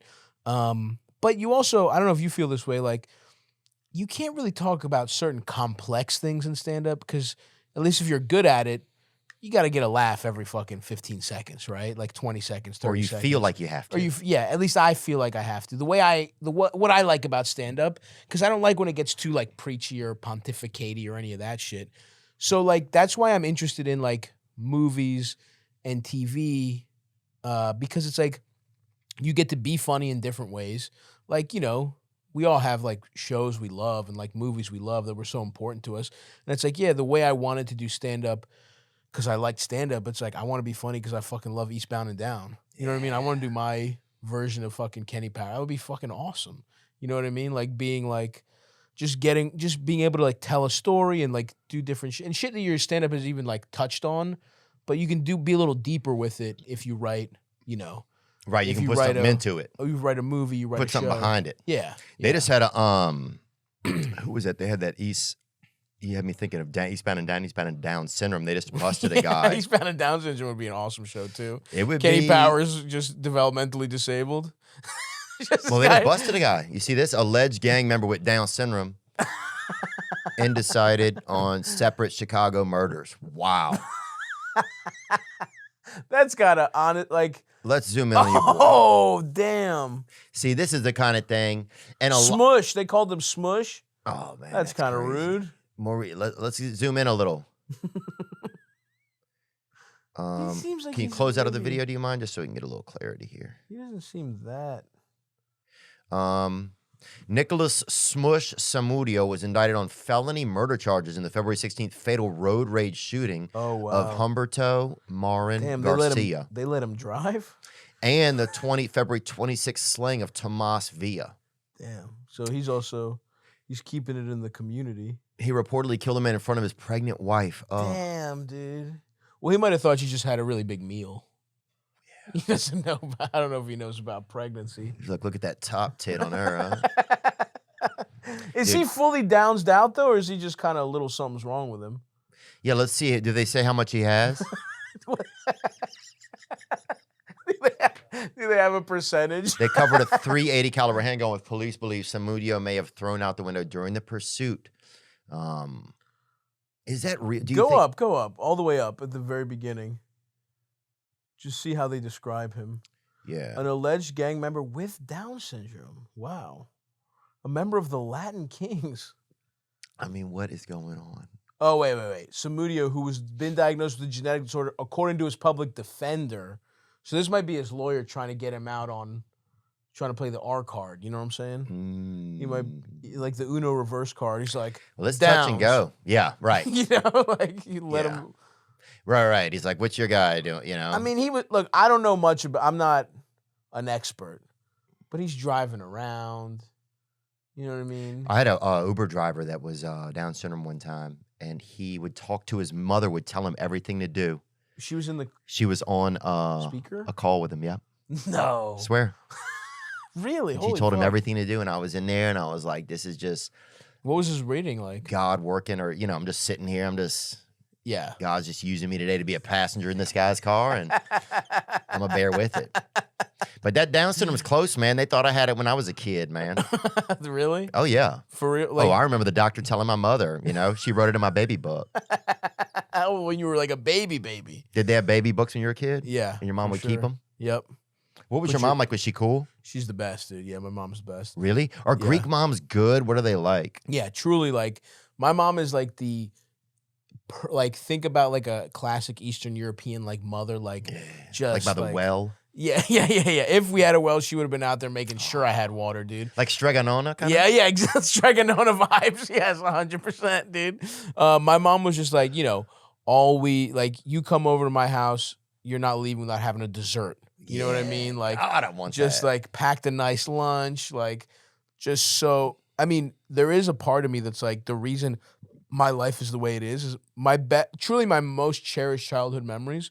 My mom was a waitress at a Greek restaurant, and Saturdays she would like come home like half the time with like leftovers, right? Like calamari, lamb chops, whatever. I'm like this a little fat kid. Baklava. Yeah, baklava, sure. Baklava. Yeah. And actually, they had galaktobureko, which is like this cream custardy dessert. Galaktobureko. Yeah. Galaktobureko. It's pretty good, actually. Honestly, you're close. Thank you. Next time you're in New York, we'll get some galaktobureko. Yeah, it's awesome. But she would come home, and I would stay up watching SNL, and it's like the Farley Sandler era that we're talking about. And so it would be like, that's kind of where I started loving comedy, was like, and it kind of married my loves of like comedy, fried foods, and like the love of a woman. And it's like, now if I think about it, that's what my weekends are. Except I do the comedy, I get the fried foods, and I try and just like fuck some lady to like, fill the hole in my heart. You know what I mean? And it's like, in some ways, I'm like, damn, my mom was so, like, I loved and waited for my mom so much that like fully, like, the whole course of my life, just because I wanted to see my mom. Like waiting for her to get home. Waiting for her to get home with some food. And I was like watching comedy until she got home. And it's like, sometimes I think like, that's how little control we have over shit. Like, that's your Bermuda Triangle, kind of. You'll always be in there no matter what. Yeah. That's really where I am, dude. In all the biggest things that have like controlled my life. Yeah, that's it, dude. It's like food. Truly, food addiction is I'll do a bunch of drugs. I can truly quit them whenever I can. Food is so fucking hard for me. Well, yeah, and you have to have food too. Yes. That's the trick about it. Yeah. If I had to have a little bit of Coke. Yeah, dude, imagine you have to do a bump every like 8 hours. Yeah. If every day they gave you a Coke break from 12 to 1. And I had to have it. Yeah. Dude, I was fine. Yeah. There's like a kiosk at the mall with some girl with big tits with just lines you can do off them when you really want to treat yourself. Yeah. You know what I mean? There's like hibachi cocaine, just some guy cutting lines with his thing, popping fucking crack rocks in your mouth. You'd be fucked, dude. Yeah. I know, it's the worst one. But yeah, my mom was truly like so supportive, and I don't know. I also feel like the recipe for like an artist too is like you have to really half hate yourself and half think you're the man. And it's like my mom is the half that's like, she thought I was like a genius. Like, she's that kind of mom. She's like, oh, she thought I was gonna be like the kid that goes to Harvard at 12. You know what I mean? Just because I like insane. Like, she believed in me so much. Oh, she just right to the moon, my son. Truly, like when I was gonna do stand up, she wasn't supportive because she thought I was like robbing the world of intellect. Right? Like, true. That's how much she loved me and believed in me. Right, so she loved you, but she had all her gauge on you was a little off. Yeah, because she would I was a good student. Yeah. I just tested. And I'm just joking, man. No. She was off. Don't get me wrong. Oh yeah. She fully. No, I'm not. But she had utmost. But she thought by stand up, you're limited. You're cutting yourself short. Exactly.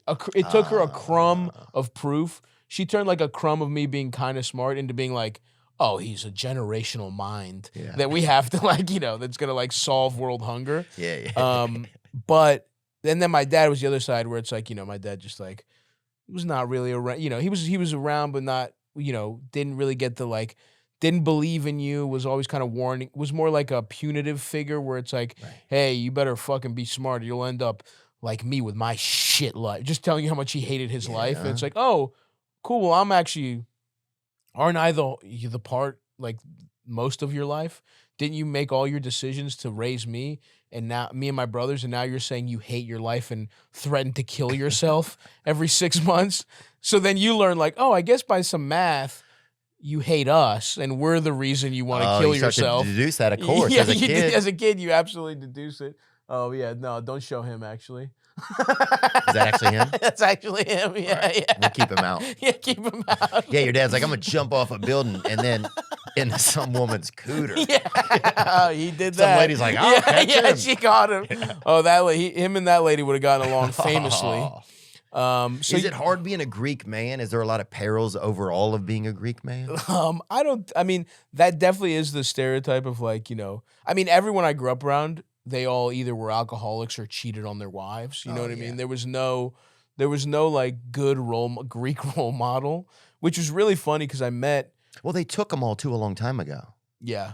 How are you going to compete with Socrates? Socrates. How are you going to compete with Zeus? Yeah. You know, he cheated though. That was his thing, was cheating. Right, and he was even the our best. god was cheating. Yeah. Like that's their religion, was like getting side pussy. Is like ancient Greek wisdom. But no, there's no like, it's not hard. It's like, again, I kind of go back to it. It's kind of cool being Greek because it's like it's very unique. You get to be white. You know what I mean? Like, and all the things that matter. Like cops see me, I get if treated. There's any value in that. Yeah. I'm not saying I'm a believer in that. But you get to seem white. Yeah. You get to seem white in all the ways that, like... Yeah, you're like olive Jews. Yeah. Yes, in many ways. You're like grape leaf Jews. Grape leaf, yeah. I've heard people say, like, Greeks are like Jews that aren't good with money. Which is like, there's a little bit of that, for sure. Front house Jews. Yeah. Absolutely. But, no, I mean, honestly, I like it because... you get to just be different enough. And I'm trying to also stay connected to that shit too, because it's hard. Mm-hmm. In America, it's like you see different like cultures. That shit disappears in a couple generations. So fast here. So fast. Like especially if you're just like a white ethnicity, it's like in 2 generations, it's like you just have like, my kid might like so I think about that now because like I'm 34. It's like I'm getting there where it's like there's no more like, oh, when I grow up, it's like I'm a fucking grown man, But like, especially when you do stand up, you can convince yourself like you're still young. It's like, Oh, it happens, yeah. We're knocking on the door, so I'm starting to think about that shit. So, but it's cool. I go to Greece. I have family over there. I still speak Greek. I want to like, Wow. Yeah. So it's like my goal would be to spend 3 months a year in Greece and just like fucking chill out, dude. Speak the language, eat some fucking calamari. Oh yeah. And do they do Greek women like you? Are you a Greek woman kind of? Do you like Greek women? Again, part of like getting older, I'm like I find myself attracted like Greek and being like it would actually be cool to be with a Greek woman just because we share those like that culture and the language, all that kind of shit. I've never dated a Greek girl. I'm attracted to features that I think Greek girl, like I like curly hair, I like a tan. Yeah. I like a big nose. You know what I mean? Like I like. I'm in. Yeah. See, not curling iron. Yeah. Let's get you a perm, bro, and I'm in there. Damn, dude. But I've never dated a Greek girl. Wow. Yeah. Maybe God's saving that for you for the end. That would be nice. That would be nice. And you could be like, you're the first Greek girl I ever dated. Yeah. Do you think that you could fall in love? Do you think it's hard for a comedian to fall in love? Yeah, I think so. I mean, I don't know how you feel, but it's like it's cool to like get to travel and like fuck a bunch of strangers. Like that part is nice. But at a certain point, first of all, yeah. Sound like, yeah. Fucking. You also sound like the Golden State rapist. It's cool. It's cool, state to state, no trail of evidence behind me. By the time the cops know what's up, I'm fucking gone. That part's cool. By the time they file a police report, I'm in Ottawa. I'm across state lines. I'm across I'm across the border. Jump in my boat. Sorry, go on. But yeah, I feel like I'm tired of that. Like you do start to get a little tired of like even when you get the fucking like girls that are much too hot for you, which I mean, it's cool. I've gotten to experience some pretty cool stuff. Yeah.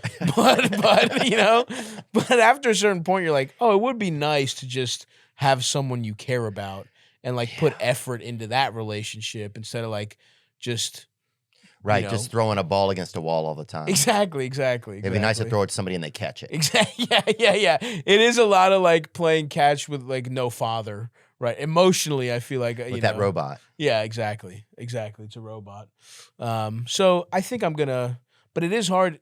on this schedule, I don't think I could have dated someone. It's hard. It's hard when you're like, every weekend. It's like, and your brain's like, I forgot about that. You know, Yeah. I come home, I forget that. It's hard. It's because I don't think your brain, a human brain, isn't supposed to be different places in different days like We're that. not even supposed to be flying. Yeah. This much, and they should say that when you get on. Yeah, this is an affront to God. And if we make it, we're on borrowed time. You're one step closer to death the next one. Yeah. That's what they should say at the beginning of every flight. Yeah. If we make it, we have deceived God, and He's a vengeful God, and He will get us eventually. I love when turbulence happens and people are shocked. Like, what? Yeah. We're flying. Isn't it crazy there's not turbulence constantly? We're in the fucking sky going so fucking fast. There's more turbulence on like a street in New Orleans. Right? Yeah. Potholes. On a side street in New Orleans, there's 7,000 times the turbulence. And you're just like, yeah. And it's more dangerous to fucking drive a car statistically, but that's what they say. But the airlines made that up. That's a good point. They obviously made that article. Yeah, dude. They were on Euronews.next talking about it's much safer in the sky. You should ride a helicopter to work. Yeah.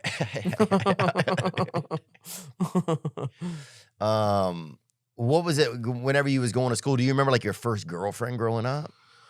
Dude, I was so like shy when it came to like, because I had this big outsized personality, and that like I never got nervous in any social situation, and then except girls. Same. So it was like this weird thing where it's like everyone loved me and everyone assumed I could talk girls into whatever, but it's like because that was nerve-wracking.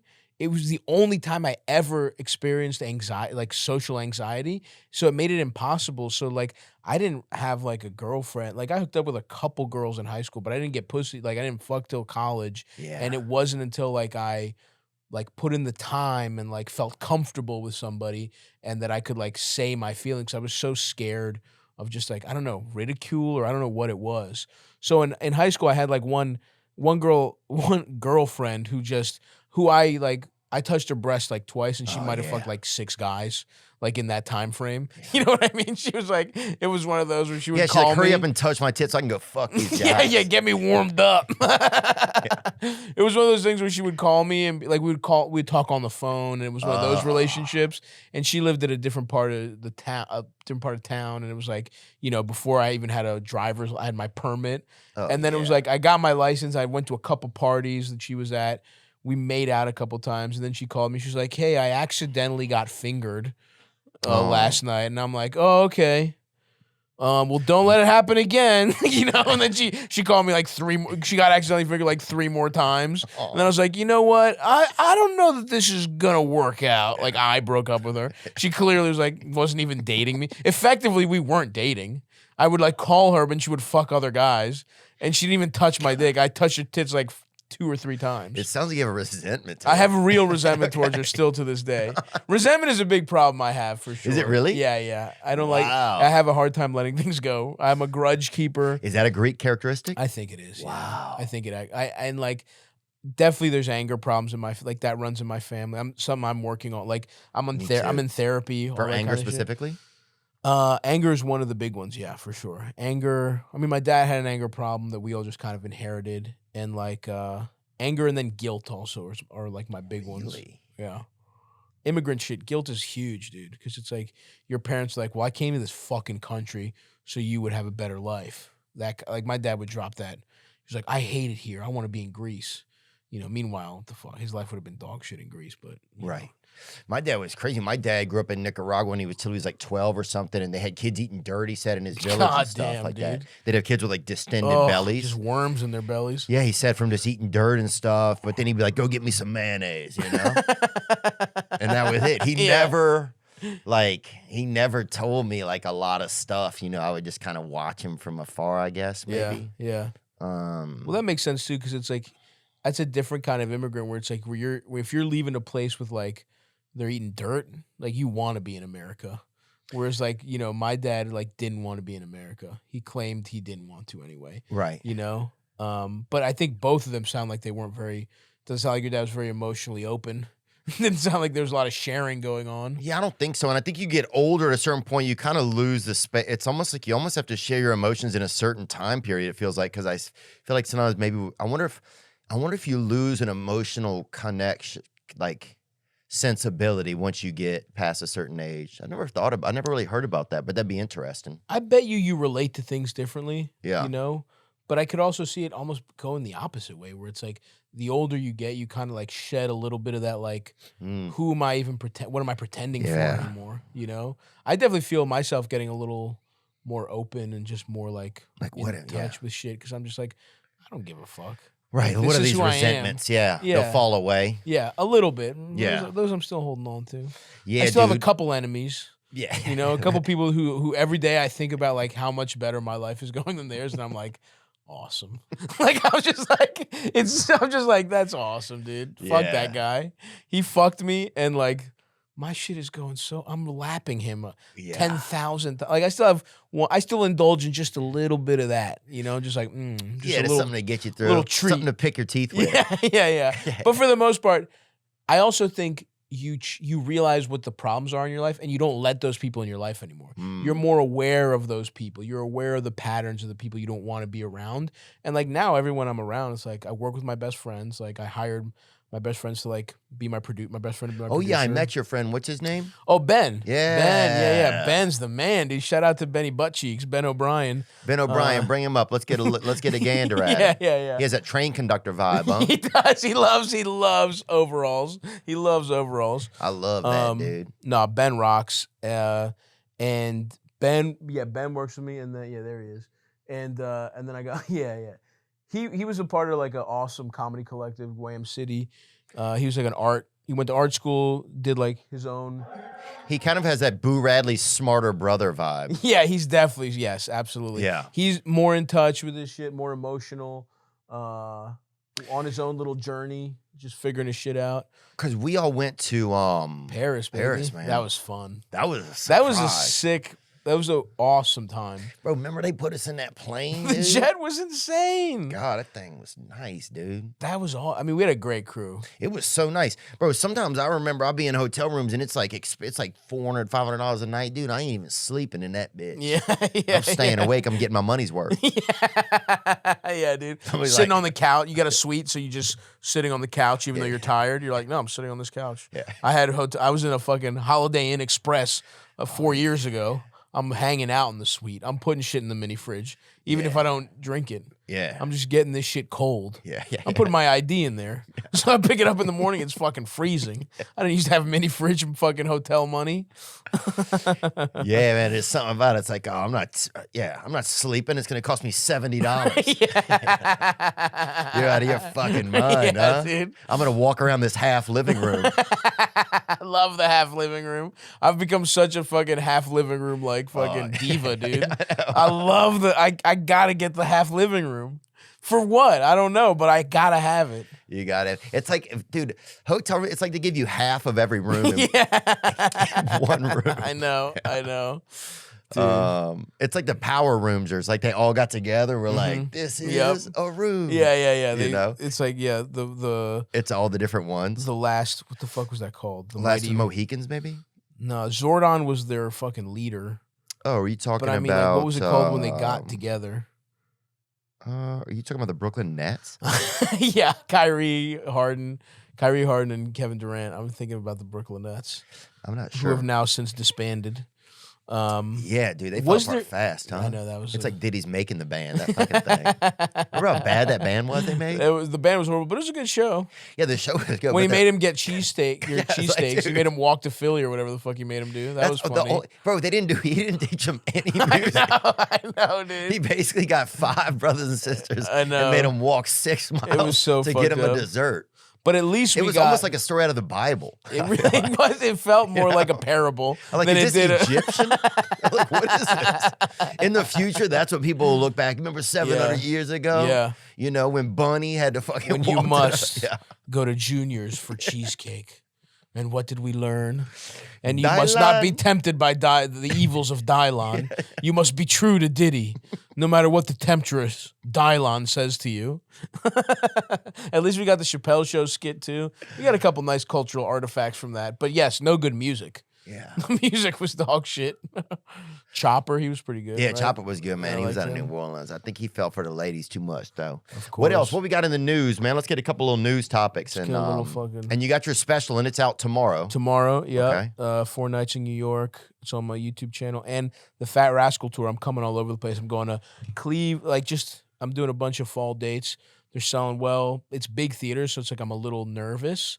But they're selling pretty good, you know?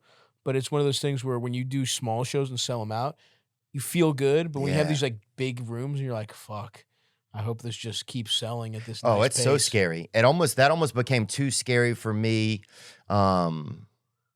It's one, I had a real problem with that. Yeah. And I still do sometimes. It's like, I'm afraid. Yeah. It's like there's something inside of me. The last thing I want, man, this is crazy. I didn't even really realize this. There's a huge fear that somebody's not going to show up for me. Yeah, I so, get that. And it doesn't mean like actual people buying. It's not, but it's like goes back to like being a child. It's like somebody's not going to be there. Oh, dude, absolutely. And so you put something out there, you're basically opening and saying, "Hey, will you be here for me?" And it's kind of different because it's a transactional thing, but it's still the same like concept. No, I get it. You're putting yourself out, especially when it's like one level higher than you're used to. And it's like when you're putting yourself, when you're at risk, right? When you've made yourself vulnerable, and then you're like, oh, I know I could have done this smaller place, but it's like, I hope all these people that it seems like are there are going to show up. And then if they don't, it feels fucking horrible. But things are going good so far. Yeah. Fucking knock on wood. Oh, man, you're so funny. They definitely will continue to go good. I think I noticed even more on that topic that, I commit to my, work is my biggest relationship because it's like the safest, most controlled place to even be vulnerable, Dude, I think. I felt that happening where it was like, which is a little scary, right? Because you're like, you stop being a person and you just become like, oh yeah, I'm just got to keep crushing this because this is going good. I know I can control this. I have full control over it. And you start like I started feeling like depressed when I had time off. Mm-hmm. But while I was in it, I was like, I can't wait for some time off. Need a couple days off. I'm fucking run down. And then you get it and you're like, what the fuck do I even do? Like, you know what I mean? It's like, you don't have the other. So I was like, and I felt, and then when I went back to work, even though it was like I had a month, I had a stretch where I was on the road like 7 weeks in a row. Mm-hmm. And the 1 week I had off, I had to do a different trip. And it was like just too much. But when it starts, you're like, at least I know what I have to do. There's no ambiguity. Right. There's no if you're like me, there's like no your own thoughts. You don't even have time to think because it's like, I have to be on the road every weekend. I have to podcast at some point, in between that. And then, you have to do fucking YouTube videos, where all this other shit. And it's like, there is something freeing to not having to make a decision. Mm. But then at the same time, and there's something that feels awesome where it's all going good, right? You see the numbers go up and the feeling of success. But that is a little, that could be a trap too. Because some of the shit you can't have control of. That's the scary thing. It's like, you got to kind of put yourself, you got to have that vulnerability with just a person or people in your life or like some other shit that's just not work. I think when I was a kid, I take everything back to when I was a kid. I'm I love just, lking through my own haunted house all the time. Of course. Ooh. Yeah. Oh, that's gone. Yeah. That's gone for good. Your uncle almost molested you. Oh. But I think that just the going back in to is somebody gonna be there? Am I gonna be I think wanting to be seen too. Why you even end up doing it? Yeah. Why do I need to go have people show me that they see me? And I think comedy, it's like, show me you see me in a very real way. It's like, I need proof. I need audible. Yeah. I need to see it and I need to hear it. Right. And I need it every 15 seconds. And I need it to be undeniable. And that's one thing I think about if somebody's laughing, it's kind of, if they're genuinely laughing, it's undeniable. Absolutely. So it's like I don't trust things enough in the space that I'm in or in the like home space I'm in that I need undeniable proof that you see me. Absolutely. Yeah. And it has to be almost from like a cellular level. So primal, that's why dude. It has to be right. Involuntary. Right. Laughter is the one like involuntary thing where it's like, yeah, you even if you're trying not to laugh, you'll still laugh if something hits you just right. Oh yeah, it's just like it's like feelings just farting right out of your skin. Yeah. Joy feelings of joy. Yeah. Let's get into a little bit of news, man. You got a few more minutes. You gotta go. Fuck yeah. We've actually Stavros does a advice line show, so we didn't know if you wanted to do a couple voicemails together. Oh, I would love that. Yeah, Stavvy's World. We do half the show is advice, so I'd love to help the fam out. All right, let's bring it up. So Stavvy, you have on your show. You have. Yeah, Stavvy's World, we do half voicemails. So it's like we bring somebody on and next time, come anytime you want, come do the show for sure. This has been so much fun, man. Yeah, dude. We just fuck around for the first for the first 45 minutes of the show, and then we do advice. And people just call in with all types of shit. So praise. Yeah, Stavvy's World, we got 2 episodes a week, 1 free, 1 Patreon. So yeah, dude. Yeah, so I'd love to help some of the fucking. Let's see what we got here. Play it up, brother. Kind of like a callback to a classic that was on the show. We'd like to get like just Stavros' take on it. Okay. Hey Theo, I'm calling. I work in a learning center. Okay. School. And these past few weeks, I've been having. There's just been. I work with special ed kids, and it's a job. It gets stuff done, but recently there's been a kid named James. He has autism, and recently he's been trying to sexually assault me, and I don't really care, but it's more frightening for the other students. And the thing is, I know they can't help it and stuff, but every time he does it, he just has this look in his eyes, this lustful, evil look, almost like he knows what he's doing, and if he knows that it's wrong, and he'll be running around, and we'll be, stop that, James, stop it, James, please stop. What's he doing? And, he'll be helicoptering it, and it's just helicoptering scary. No. And we're a little afraid for our safety. Okay, that's it. No way. This isn't fucking real. That sounds real to me. You don't think that's real? This kid's pulling his cock out and flipping it around in What would class? you do if you pulled your cock out? I guess I would give it an up and down. I don't know if I'd full helicopter. Maybe that's a size issue. Maybe this autistic kid's got a nice fucking piece, and he's really letting it hang. I would go up and down just because the helicopter's not as impressive. When the circumference of the helicopter, when it's like a mini, when it's like a hummingbird. It's more of a drone. It's a drone. Oh, an evil, I think the first thing you do if you've already exposed your penis, you have to then you realize, okay, this is weird. I don't know what to do now. You need a little motion. I think you have to spin your penis. Okay, that's fair. And this kid's doing it on a primal autistic level too. He's just kind of connected. It's like he's not thinking, he's just pulling his dick very out. limbic system. It's like very much. Yes. If you are, you see this a lot on Nature Channel. Yeah. Where the monkey will kind of, or the way a monkey uses his penis, this kid probably uses his penis. Yeah, or a grasshopper or something that'll, or like one of those little like lizards or something. They'll clean off all the area around them, and then they'll make their thing real big like this. They'll make their little like a mating, like a hat kind of. It's like a part of the back, just like a fake hat pops out behind their head, and it's like red and blue. Yeah. But I think everybody has their mating call. And you think this kid's pulling his penis out is his mating call? I think what else would it be? If you're autistic, you still have that's the thing. I think everybody has primal needs, man. Yeah. It doesn't even matter. I would think, so if he's really this horny, isn't his dick hard? And once your dick is hard, you're not really in the helicopter zone. I wonder if autism can get an erection. I don't know. Oh, I think they can. You think? Oh, yeah. I think they could probably get real nice ones because they're not up in their head. Like we said, it's limbic. Oh, yeah. I have some anxiety problems sometimes. My dick's not getting hard because I'm, nervous. Yeah. This kid's not nervous, especially if his dick is out in math class. He's like overridden. Yeah. His dick has overridden his feeble autistic mind. Yeah. And just gotten hard. Like with, This root is square. Yeah. I don't think that. Yeah, I think this guy's up. lying though. It's at least rectangle. This is bricked up. This is a cylinder. What about you think this guy's lying? I think so. He Wow, it's funny because I didn't think he I was. could feel a smile on his lips. I could hear the smile on his lips. Yeah, you could be right. I just feel like if a kid is pulling his dick out in special ed, first of all, there's no way it doesn't happen. Well, it happens in regular ed. If somebody tells you you're special, you're definitely going to pull your dick out. Yeah. I feel like it's the first thing I would do.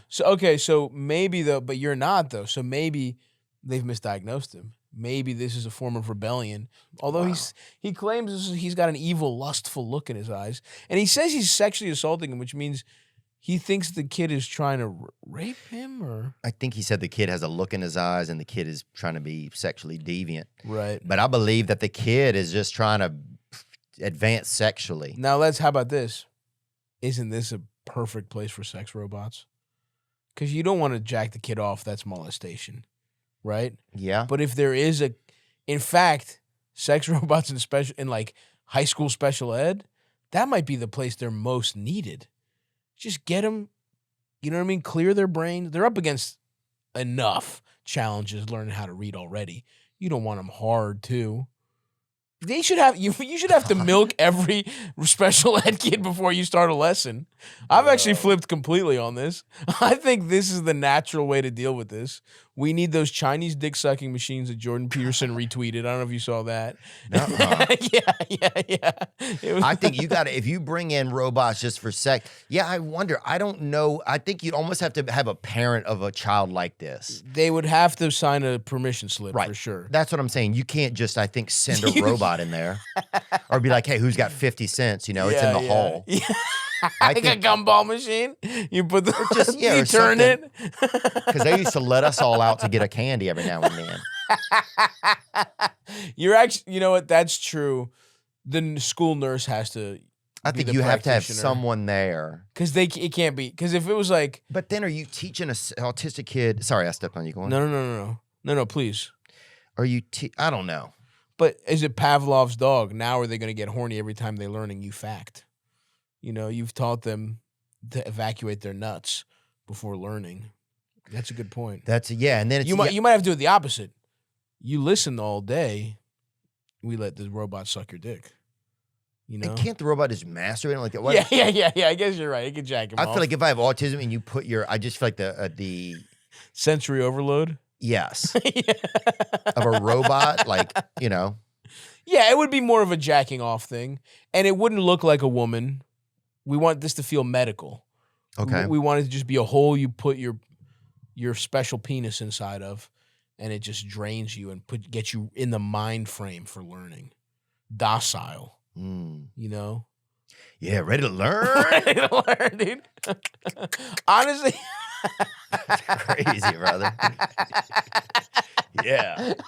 I feel like I would have learned a lot better in high school if somebody jacked me off right before. You would have just gotten in line over and over and over. Yeah, that's true. You would have missed every class.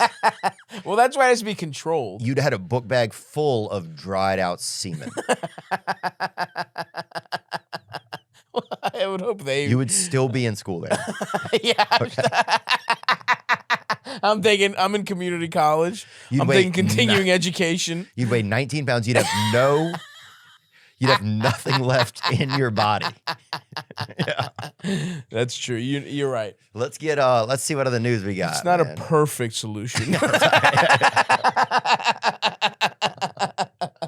But yeah, at that age, man. That's tough. Oh, it would be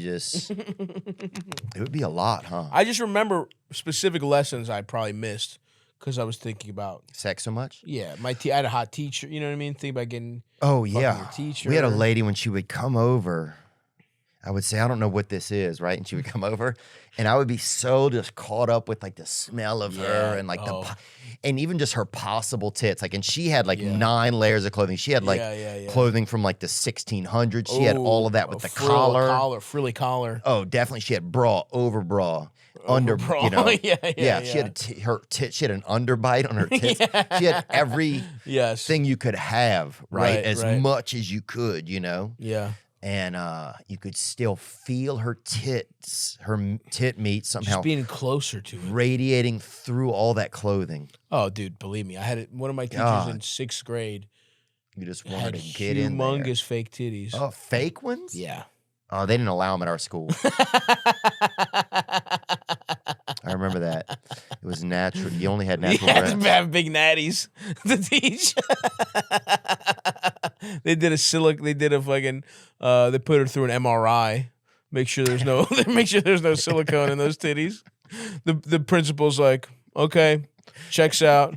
These feel good. But back then, dude, they had the one. You could tell if they were true. fake Back or not, then, that is true. The technology's gotten really nice. It looked like everyone looked like somebody had vacuum sealed a couple chicken cutlets, a bocce ball. Yeah, everyone. I'm like, jeez. They were a little too heavy. You could see exactly where they were so tight. That's true. I was like, man, this thing. This lady, to my knowledge, had pretty awesome tits. To your knowledge, like you could, she didn't have like multiple layers. She was putting them out there. Like don't get me wrong, you wouldn't see cleavage, but it would be like one of those things where it's like just a tight t-shirt. Oh man, she has big old titties. Yeah, this lady, I wanted to drive right through her tits with a small car. A Geo Metro, drive a Geo Metro through her tits. Yeah, yeah. And I would have left the windows down and just. Oh yeah. Well, another. I remember. Speaking of just being in proximity of titties or hot girls or whatever. You remember how exciting, dude? My neck would turn red if I got around some tits. Yeah. And I was like, oh my fucking God. I remember when I was like in 5th grade, I had to wear a scarf for like 3 months, dude, because I was just so horny. Because I remember the blood would like, it would just. You had an anti-erection scarf? I just remember the blood would come to the edge of my skin. Yeah. It was like, get me out of here. Oh man, I remember because I had a full beautiful head of hair in high school. I had this hair length, but it was like even longer and like curlier and nice. Mm-hmm. And you know, my high school was like, it was like, you know, it was like 85% black or 90% black, and like. And then, of course, Greek. I was cool. I was on the football team. I was a funny guy. You know, whatever. I was hanging out, and girls would just love to just play with your curly white hair. You know what I mean? Girls would love to like braid my hair, and I just remember just feeling the warmth of a pussy, like when a girl is like standing over you. Yeah, but no, I mean like. Oh, you feel? Yeah. This girl must have had a heater. I don't know what was going on. She had a little convection oven between her legs. And I remember feeling heat. Oh, yeah. On my neck. And I was like, this is It's awesome. A real thing. Look up is the vagina warmer? Oh, for sure. We can't say in children. Yeah. Yeah, teens. And be careful what you look up, dude. Because I don't think you can do stuff like that, can you? But I think probably when you're developing. And for the record, I was 16, she was 16. Yeah, and everybody, even in my imagination right now, is 38 years old. Oh, dude, are we gonna go to jail, bro? No, you didn't search it, so we're good. Did you search it? No, when is the vagina warmest was the closest I was willing to get to. Okay, that could be time of day. Okay, let's see what it says. Or maybe we shouldn't, it sounds like. Vaginal temperature indicative of Is winter vagina a real thing? Let's look at that. Maybe this will get us out of trouble. To put it mildly, not all experts are convinced this is a real problem. It's What's going on here? This is very bloggy. The vagina maintains a steady temperature, and human body temperature only rises with the outside temperature when someone is suffering from heat stroke. Maybe this girl was out in the sun too long.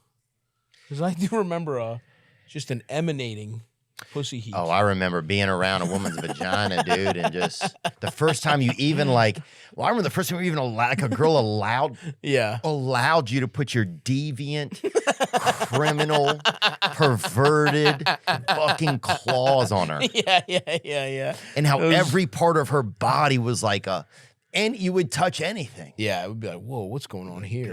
Just put your elbow in my ass.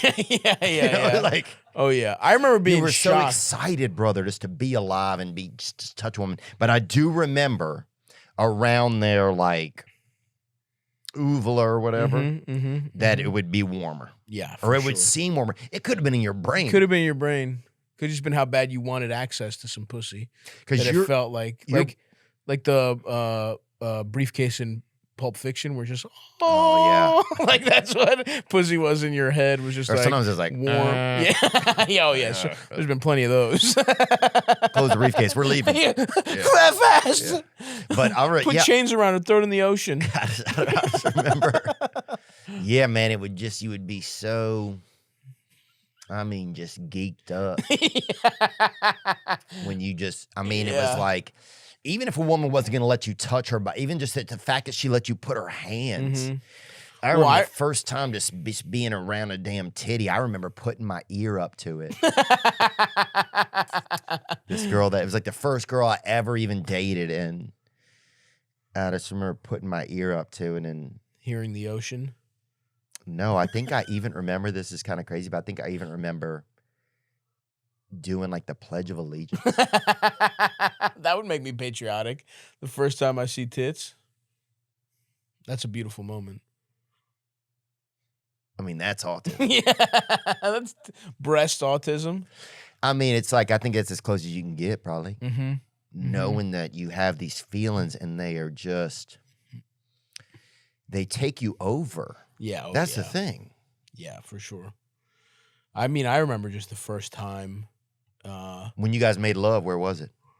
In an apartment, like a dorm.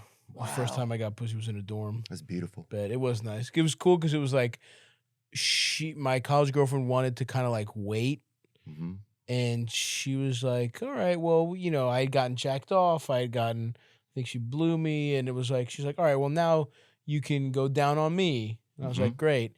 And she just, I ate her pussy. Oh, brother, huh? I licked her cooter. Is that better? There we go, huh? I tickled her cooter. And I remember being like, feeling proud of myself because her plan was to just let me lick her cooter. And she was like, you know what? Maybe we could just have sex right now. She said that? Yeah. She's like, let's just fuck it out. And it was like, let's just have sex now. And I was like, real nice. And it was like incredible. And I was just like, this is incredible. Like, I felt like I earned my natural pussy eating abilities. I hadn't eaten, I think that's the first time I ate a girl out. Like, I had like fingered a girl before. Right. But I'd never like. And were you, was it daytime or was it evening? Daytime. Yeah. First time I had sex was like, it was like 11 a.m. It was like fucking Price is Right is on. Bro, imagine. I think I literally went to like lunch with like a family friend afterwards. I think it was like she was over my dorm, and it was like what'd you do? What are you up to today, Stavvy? And they were just talking about shit, and I was just like I think it was like a guy I was trying to get an internship with. Yeah. I busted the first time inside a woman ever, and this guy's talking to me about like Greektown development. Yeah. And I'm like, I don't give a fuck about any of this. Yeah, you're like, I'm having a kid in 9 months. It was in a condom. What do I care? Yeah. Where this apartment complex goes. Let's get some more news. What else is going on out there? I'm trying to think of what I've been seeing. I don't even know, dude. I haven't been. Well, they have this beer, all this, a lot of stuff with trans activism, Shout out to them. Yeah. And it's got to be, but what is it? What is being trans? Yeah. I know it's like, I know it's men or women who want to be the other, right? Yeah. Or they feel stuck inside of they feel wrong wrongfully convicted. Yeah, exactly. I think that's a good way to put it. Convicted in the wrong body. Right. That's what it seems like to me anyway. Although some people just want to go, I'm neither. I'm non-binary, you know. I'm throwing on some overalls. I'm just hanging out. I'm getting honestly a haircut a lot like yours. That's yeah, so many lesbians usually hit me up. Yeah, but I think mullet is a pretty nice non-binary look. Yeah. What do you think? Because there's a lot of companies now that are advertising stuff, right? Uh-huh. I mean, this is hilarious. Kid Rock. Just fucking chill out, Kid Rock. I mean, Kid Rock's just, but he's also Kid Rock. I know. Fuck you know, Bud Light and fuck Anheuser-Busch. Have a terrific day. Wow, you really showed them buying their shit and shooting it with guns, and then basically giving them an advertisement. Like everyone who likes trans people is gonna be like, "Damn, Kid Rock's dumb. I'm gonna get some Bud Light." Also, I didn't know this, but Kid Rock apparently grew up rich. That's kind of wild. Grew up at least middle class, yeah. Yeah. His family had a car dealership, I think. Oh, okay, nice. Yeah, I think what the thing about it, I think, is that the place that he's coming from is are they trying like. I just wonder, what is is there a business goal of it? Does it seem, that's what I'm just curious about it. Because it seems like an interesting move. Yeah. I see, that's the thing. That's what I think has kind of been blown kind of crazily out of proportion is like trans people that I know, they just want to be trans. Right. They just want to like not be like killed. Like, cause that's the thing, if you're like going M to F, if you were like born a man, you transition to female, it's like, that's like a lot of them like become sex workers. A lot of them like get like violence against them. Yeah. Guys who feel like they've been either tricked or like whatever. And it's like scary. It's like a pretty scary thing to, it's a pretty like tough lifestyle. And they're just like, hey, I just want like not to be killed and to be like basically respected and to be able to go to like the doctor. And I just don't. It's such a low percentage of people too. It's crazy to me that we're having this discussion. That's the part to me is interesting. It's such cares? a small, and I wonder, are you helping trans people buy like Bud Light? Like, is this the move to help? Because I totally understand what you're saying. Like, imagine if you feel that way, right? Imagine if you really feel it, right? Yeah. Now, I think there could be a difference between people who really feel it and also now if they're commercializing it or if they're sensationalizing it so much that a mind that isn't sure now adapts to it to like have a cause. Because people can grasp onto a lot of causes, right? For sure. And I think like with any kind of thing that gets a lot of publicity, you will have people that are like just unsure, will like reach onto it. And you will have, here's the thing, with anything that gets any traction, you'll get people doing it cynically to get famous, right? Right. But the way that there's like, it's like a 1% of people are trans, 0.001 of them are like these weird people doing it for attention. Right. So it's like, that's what is crazy about these discussions is like, for the most part, what we're talking about is like, let people have jobs, like just let them have basic.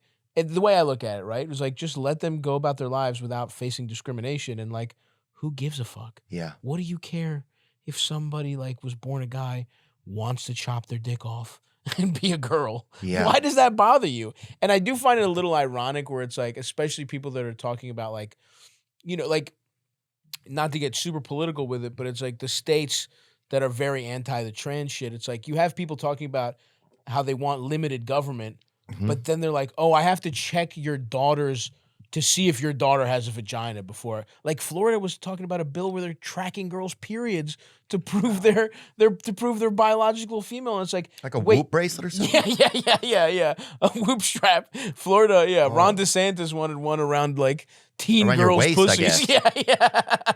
Inside of them. Damn. And it's like, aren't you supposed to be the one for like limited government, but we're checking girls' period? It's just like, or they made it like illegal to mention a period. It's like, dude, it's fucking crazy. And I'm just like, I don't get, like, I have some trans I don't friends. understand why it's like, if someone's trans, let them be trans. Yeah. I would never be upset at anybody that's trans, or like, I would be very curious what it's really like. For sure. I would be It's very interesting, curious yeah. in today's world, what if someone is like just gay and they see an option to be for clout, or just totally straight and sees it, because there's such a it's such a like you know, a currency out there now that I could see that being some, but I don't say that to diminish because those people are also diminishing if people are really dealing with that. Like, for sure. I don't know. I guess I just wonder, is this the best person to introduce that to the world? Like, because a lot of people now are just starting to talk about trans, which maybe is good, but it's such a small percentage of people. I guess I just don't understand. Well, is this going to be helpful to trans people? Because it almost, like, if I'm a trans person, right, and my life is tough, right? Yeah. If I really am, because I believe that, you know, I mean, God makes so many cookies, man. You could, something, you or need to nature do a could be also merging. You don't know. Yeah. And I also think in like other societies, like ancient ones, people were kind of like in between genders, and other societies had like multiple genders. yeah, look at and, Robin Hood. Yeah, exactly. Those guys were in tights. Come on. You telling me? You know what I'm saying, Somebody threw on Maid Marian's dress. Big John was a bear, dude. Yeah. But I just want, I wonder if a regular trans person who does not want the wild attention, right? Yeah. And who just is trying to figure out their thing, do they think that I wonder if feels comfortable to them, that now it's this thing, it's like attached to it's like, yeah. I don't know. I know what you mean. Like, it's become like well, anytime like advertising or whatever, you know, when you become super mainstream. But I think a lot of the attention is unwanted, I think, for the most part. But I do think it's because it's like kind of a political backlash, because I think what I don't want to get fucking super political here, right? Yeah, maybe we are getting too political. But there is something to a culture war thing where conservatives have been very shrewd, starting with like Karl Rove, where it was like it started with gay marriage, right? And it's like, because people are like shit sucks in America for a lot of poor people. But I think when you don't want to offer poor people anything in terms of like material help, in terms of like better schools, better, you know, healthcare, like healthcare's a big issue, right? Like, people are fucked and everything's getting more privatized and there's less like support. I think the way that you that you get people to like vote for you is you like rile them up and scare them, and like there's this big backlash against trans people, because I think it's become a conservative boogeyman where they're talking about like, you know, drag queens, and they're talking about how drag queens are going to like groom your like they're calling gay people groomers and shit. And I think that's really dangerous. And I think that attention has come because trans people are being used as a political tool in the negative. Whereas, like, I mean, dude, it's so funny to hear people talk about how drag queens are like, you know, oh, they're so dangerous for kids, where it's like, drag queen, like, you think they molest people? Like, politicians and priests are up 2 million kids to 0 on molested drag queens. It's like, at least 2 million, or maybe 1,000. Maybe like 1,000. Yeah. Maybe there's one. Yeah, there's one of them who was whatever. But it's like, still, drag queens are going to start having to do like flea flickers and like trick plays to get back in the game compared to priests, compared to politicians. They're the ones fucking kids. And it's like, it's just become this political ploy, you know? But it's like, yeah. I mean, look, that's a really great point, man. I think what I hear a lot of times that people are scared of, especially on the backs of like the vaccine and stuff like that. Mm-hmm. People are scared that, well, is this another reach where they're where the media will then use like a lot of like film, television exposure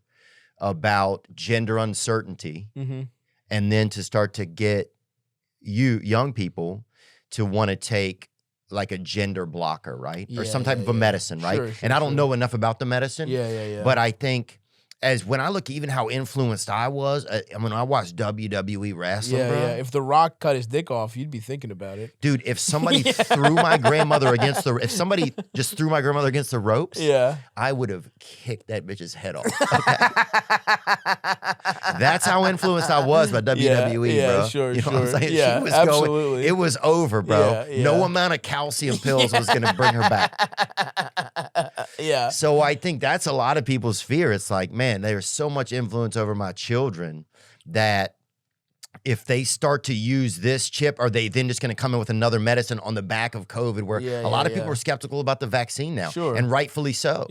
So I think that's probably a lot of, that's a lot of the fear. But I think the molestation part, you're right. It's like, it's like, oh, you can't molest my kids. I'll let them, it's only going to be done by my own. By my preacher. Yeah. Not a guy with lipstick, which again, it's not like, I'm not convinced that the numbers are that big where it's like all of a sudden all these kids are transitioning because they think it's cool. I think it's so hard to do that. Like people would say that about like in like sports, right? Where like Leah Thompson, they were talking about that swimmer who like was trans and then was like a much better swimmer as a woman than she was as a man. The idea that you would cut your dick off to win fucking college swimming, you really want that bronze medal in college swimming that bad that you're gonna chop your nuts off? It's like, I don't know. That's like, and then have people like, you'd swim faster without nuts. The nuts might be weighing you down. For sure, you're a seal. But it's just like, I guess I'm not convinced that like, I think a lot of this shit is just fear mongering for no reason. And especially when you see the statistics. Like I saw some poll, I don't know if like we can find it, but it was like, there's like a poll of shit of like the percentage people thought we're like, trans? a bunch of things, not just trans, but like a ton of stuff. Like how many people are Muslim in America? How many people are like whatever? And everyone overestimated everything. And that like, I literally think like a percentage of trans people in America is like 1%. I think we looked up the other day, it was 1.7 million. About 5% of young adults in the U.S. say their gender is different from their sex on birth. See, now this article sounds so delusional to me, right? 5% of youth, it could be, now that could be, they asked 100 youths in Brooklyn, outside, but that's the thing about articles, you just don't know. But that kind of percentage, you see that, it could definitely make people think what's going on, and then you get, you get scared. And the news is so scary, man. I also think there's a difference between like fully transitioning and being like, hey, I do think there's a lot of kids who are like, hey, maybe I'm non-binary. Maybe I'm like, I'm not going to change anything medically, but like maybe I'm going to start, instead of being called Eric, my name is now Sock. And I'm half a guy, you know what I mean? Like it is, there is some change in that. I think definitely, I think I have more like young friends who are like maybe open to experimenting with gender in that they think, the way every generation has different radical ideas to older people. And I think that's another thing I try and think about is like, you don't want to be the old guy who's like, well, that's not right. That's not how I had it. You know what I mean? Like the part of me is like, I defer to young people sometimes a little bit where it's like, and some of this is like, people are going to find themselves and they're going to like settle down and it's like, whatever, those percentages might like drop or whatever. But it's just like, I think this shit is kind of like fluid and like always changing. But ultimately, I don't think it's dangerous. Like that's the thing. It's like, who gives a fuck if somebody wants to change their name or like be perceived as something else? I don't understand why you fucking care. I don't think that, I feel like a lot of people probably don't. But I think if it came to a point where then a kid could go get, say if I'm 14, right? And I don't know how I'm feeling, right? Maybe I'm gay, maybe I'm straight, maybe women just don't like me, bro. I mean, there was times when I was younger when I thought that women didn't like me enough that I thought maybe I'm supposed to like men. Dude, me too. I was like, maybe I'll just. I was like, gay. there must be something wrong with me. You know, that maybe, and in my head somehow I'm messed up. I'm not messed up, but I'm just not seeing things clearly. You know, and for sure. No, I'm with you there. So say if you're going through that, and then you decide to, that's where it's like, I just don't like it when there's possibility for the drugs to get involved. That's the part for me that's like, man, I don't know. Because I got on antidepressants at a young age and I can't get off of them. You know, so sure. I don't know. It's definitely interesting, and I think look, we've had some good thoughts about it. You know, and some good like discussion about it. And I will say, just from like, I've hooked up with some people who are they them, non-binary, I've gotten some excellent they-them pussy. Damn, really? Yeah, absolutely. Wow, bro. No joke. The best head I've gotten is a tie between two they-them people. It was awesome. Damn. Yeah. It probably traditionally appeared, you know, they if you saw them, you'd probably go, that's a girl. Year. You know what I mean? But still. Yeah. So shout out to, you know, they-them pussy is very powerful and it's out there. The Lord's leap year, dude. That's it, baby. Exactly. And look, a lot of like Asian people, I think, are against this sort of thing. They're very like gender. Yeah. You know? You samurai or ninja. Yeah. It's like they're even starting to name their kids, I think, like him was one of the... It's like nobody's confusing my son. Him. He, him. Yeah. He's him and him. He's a rapper. That was lame. That was a lame joke. You know what's interesting, man, is that I wonder a lot what nature's doing.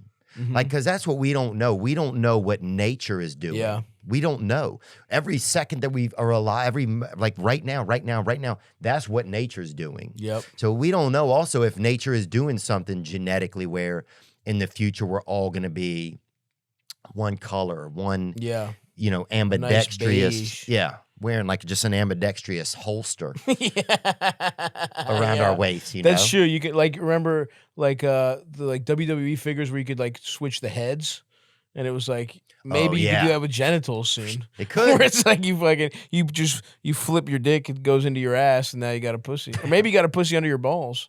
Maybe that's how we evolve. Oh, imagine if you lifted up your balls and you had a vagina under it. You had a vagina right under it. Oh, that'd be like, now it's time for the show. And you just pull a little rope that's on your leg. Your balls spread apart like they're curtains. Yeah. Yeah. But why are they, I don't know why, if it's a small thing, and I just feel like it's such a sensitive topic. For whoever's really going through that. Yeah. That I don't know if it's the right thing for a company to come along. I don't know. See, you know what I'm saying? I do know what you're saying. Like, or what I'm questioning. I don't know. It's hard to feel that out. I understand the question. I think like I think anything that kind of normalizes a struggle that somebody's going through is fine. You know, is like, okay, like I see what you're saying where it's like it brings attention to it. And the negative attention to me is a problem, but it's like, it's on the people who are negative about it. Like, you know, I'm obviously very, like, I think the real problems are the legislative stuff that's happening against trans people personally. Yeah. Where it's like, it's making their lives difficult. It's making some people not be able to get like medical care. It's, you know. Well, insurance will find any reason not to give you anything. Well, that's the other thing is like, that's another problem with our country where it's like so many of our biggest problems come down to we don't have our basics covered in the richest country in the history of the world, which is so fucked up. Like no one should be fucking. Well, it's not profitable. It's not, you know. Yeah. It comes down to a bottom line. You start to feel like a pawn. I think that's another thing. It's such a time where everything that the media does feels like someone is being pawned. That I think that just everything these days I feel like kind of makes me a little bit nervous. Yeah. You know. I'm with you too. I am a little. Like what's the shell game here? Yeah. I'm a little pessimistic about the course we're on in general, just because of like, you know, global warming shit, but also like inequality in America is so crazy where it's like, yeah, dude. And I think a lot of the anger that you see in general, like even for some people, trans has become like a boogeyman. And it's like they're angry because, their family member has fucking cancer. Insurance doesn't cover it. Their job has been, their job is gone. There's no fucking, a train gets derailed. No one's fucking cleaning it up. Now they have fucking poison in their water. And it's like, these are all things that could be covered with like, if we held our government accountable and they just like, they had to provide basic needs for people. Yeah. But everything has gone kind of to shit. And it's like, it's easy to start disagreeing about the stuff that does not matter when you're just so angry because you feel like you're getting screwed, because we are getting screwed, but we're getting screwed by, in my opinion, big corporations, by everyone who's just like gobbling up all the money and making sure that it's like, wages having kept place with inflation, minimum wage. If it was like what it was in the 70s, now it should be like, like $40 an hour or something. You know what I mean? Like, I think that's the root of all like our disagreements and all the anger here. And I think, oh yeah, when people don't feel like they're not belonged to, like they're taken care of. Or it they're used to feel like hard. you also, well, at the same time that you're kicking down the traditions of the country, and at the same time that you're taking away or you're making it harder. I think, I don't know. It's a lot. There's a lot of stuff. I'm not trying to think about it. It's just a lot. Yeah, no, for sure. And maybe I'll turn the subject so we can get into something a little happier. Yeah, we got some funny ones we can go into. Okay, let's get into one or two funnier ones, man. Sorry about that. I love thinking about it. I'm with you too. I mean, I really think it's important to think about. For sure. Because that's the thing. I don't know anybody that is trans, and a lot of my friends don't. You know, and I'm even in LA 5 months out of the year. Yeah. I have some friends. Oh wait, we had a guest, Robin Tran. Robin Tran. I believe so. Yeah, and that is a little on the nose. I mean, but Robin Tran is a comedian, and I don't know. She didn't have the surgery at that time. Okay. And then Joe Dosh was a male comedian, and he has, I don't know Robin personally. Yeah, Joedosch. Fifi now is his name, and he got a transition. Okay. I believe. I don't want to talk out of pocket. Joe's one of the smartest and just really. It was really a captivating. Yeah. I don't know him as much as a woman, and I don't know if there's a difference between knowing someone when they are a man or a woman. Wouldn't that be crazy? Because I had a buddy that used to clean the pool over at my friend's house, right? Yeah. And they would come every year, right? And there was a big guy, right? And he was awesome, right? And then one year he came, dude, and he lost a lot of weight, and I was out there just catching some D, right? Yeah. Vitamin. And right? You're out there getting spit roasted. Oh, why can't there be even just one dude in the hypothesis? Catching some D. You go to extremes. I just feel like if you're catching some D, you're getting more than one. You know what I mean? It's like if you're getting a D, it's different. Catching some. I guess I thought about it like the way vitamin D is like you're being bombarded with sunlight. Mm-hmm. I guess I was thinking bombarded with dick. Yeah. You know, that's why I went right to spit roasted. You're right, man. Not bad. It's just right, even hypothetically, I don't want to be doing that much gay stuff. But what happened then? And when he lost so much weight, first of all, I didn't really know it was him. I'm like, who's this guy who's just talking to me? Who's this piece of ass? Yeah. Do you have 3 friends? Who's this guy that's just talking to me so much? And then I was like, oh my God, he seemed like a different guy. Yeah. So that's what I wonder too. If you talked to someone before and after, how much changes differently? Like, because dude, that's a journey to go on. Well, that's the thing. I remember when the first time we went to Florida when I was a kid, and I was like, "This is going to be crazy." Yeah. But imagine every cell in your body being like, you know what I'm saying? We're going to San Fran. Yeah. Oh yeah, we're going to San Francisco, brother. Or we're going to Brooklyn. You know? Yeah. I mean, I think there's probably some.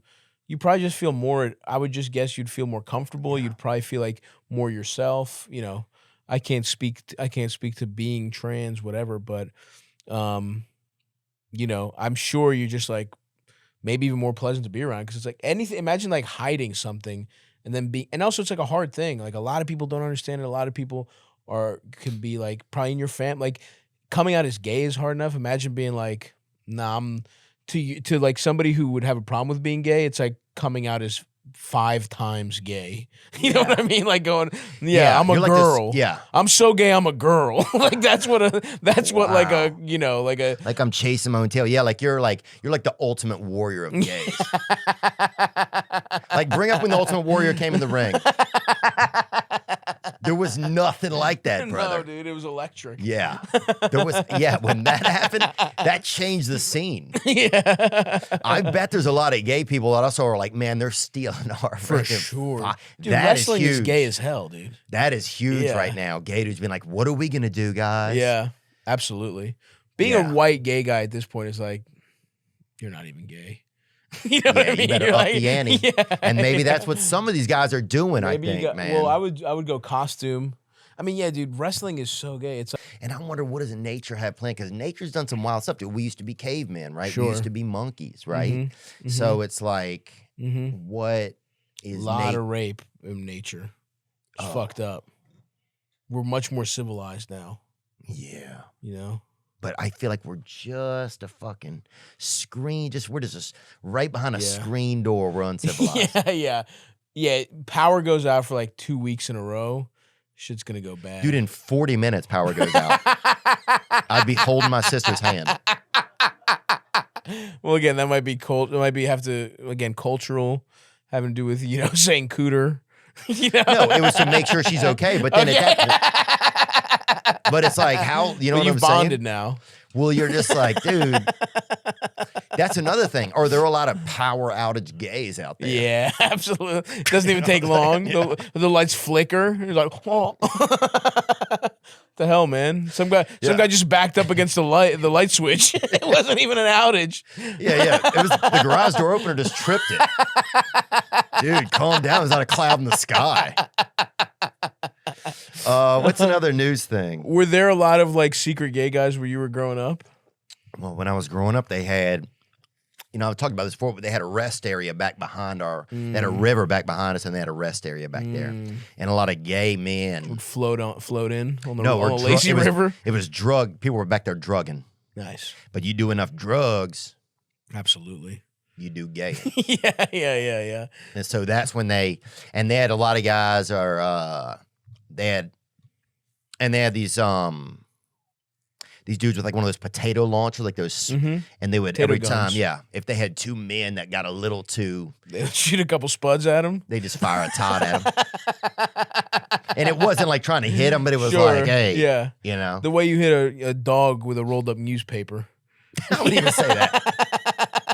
I wouldn't even say that. No? Man. No. Just a little warning, a shot across the bow. Yeah. Just a shot, just something to let you hey, know. fellas, we know you're here. We see what's going on. Yeah, we respect it. Yeah. But also, we know you're just drugged up right now. Right. And we want you don't want to come drunk. Yeah. Thinking about what how you're going to explain this to your fiance. Yeah.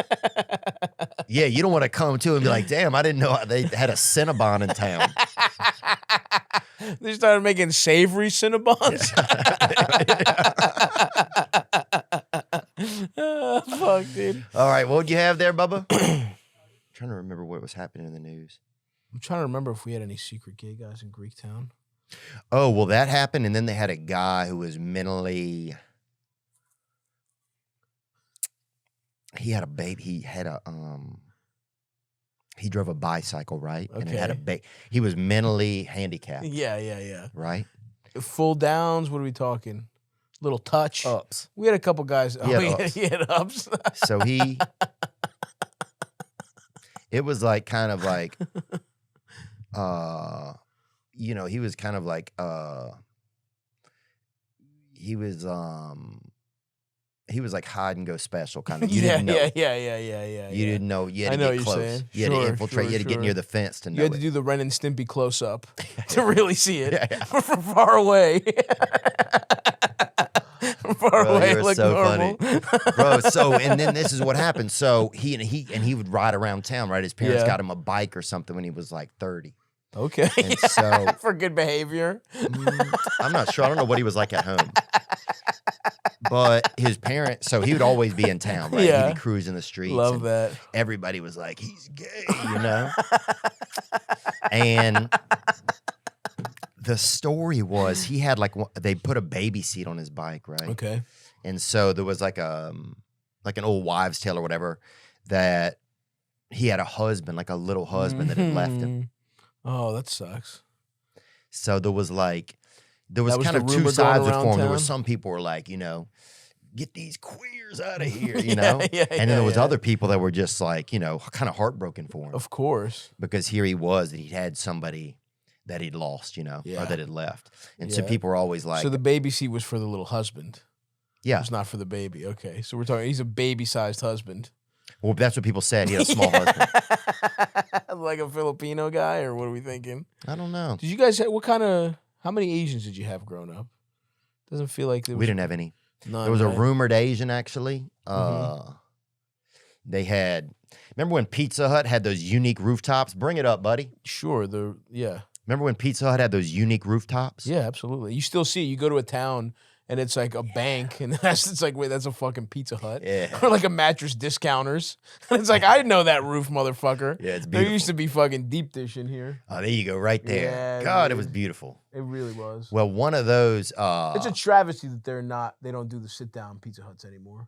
It was. They're all takeaways. It sucks. That is one of the saddest things. It's that happened. fucking sucks. As a when you grow up poor, sitting down in a Pizza Hut. That was Thanksgiving.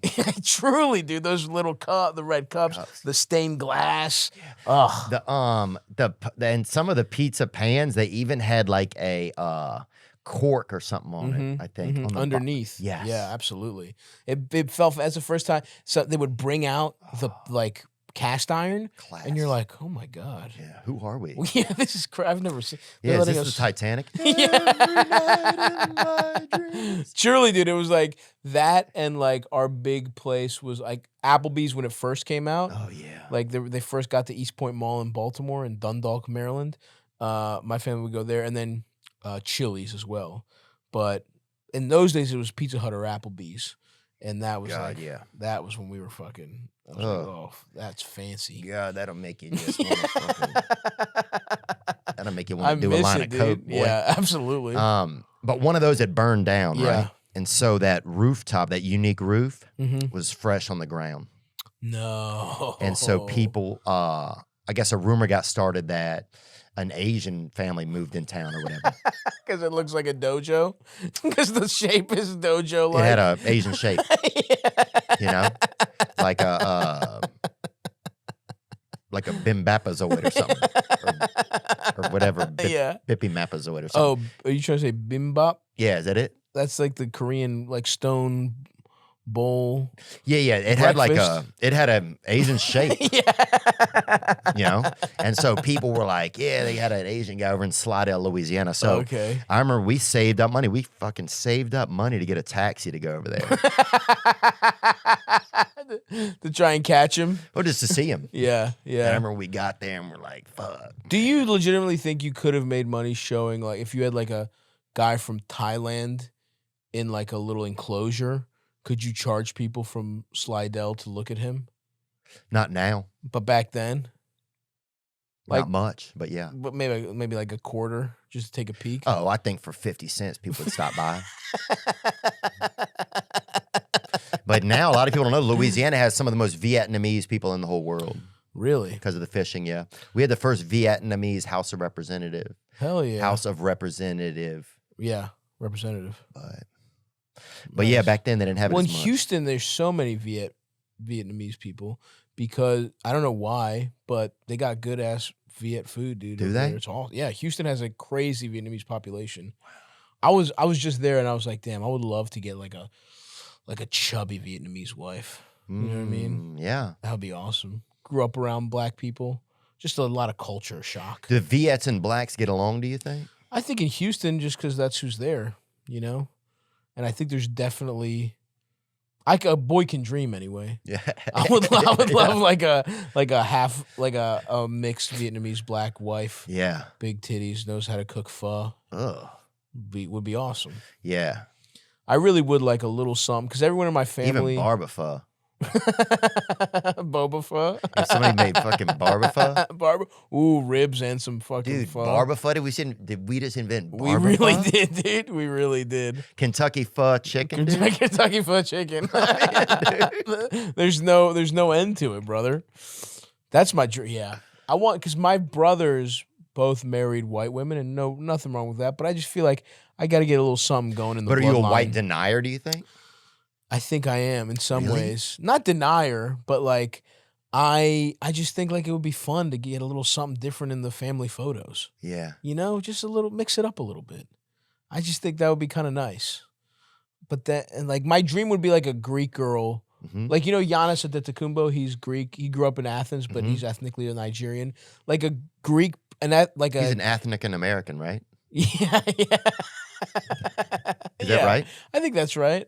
Athenican. Athenian American, maybe. Athenican. Yeah, yeah. My dream would be like somebody who speaks Greek, but like just doesn't look. You know what I mean? Just to get a little, just to get the like Memphis Greek. Get something fun in the bloodline. You know what I mean? Mix it up. What, you know? Well, that I think. Look, I've long said that we're all gonna. It's in 3, 4, or 5 generations. It's gonna be a lot of like Ben Simmons-y. Sure. Very. Well, even you're sneaky because you just said your dad's right. My father's from Bluefields, Nicaragua. Yeah. Right. And so Bluefields. Yeah.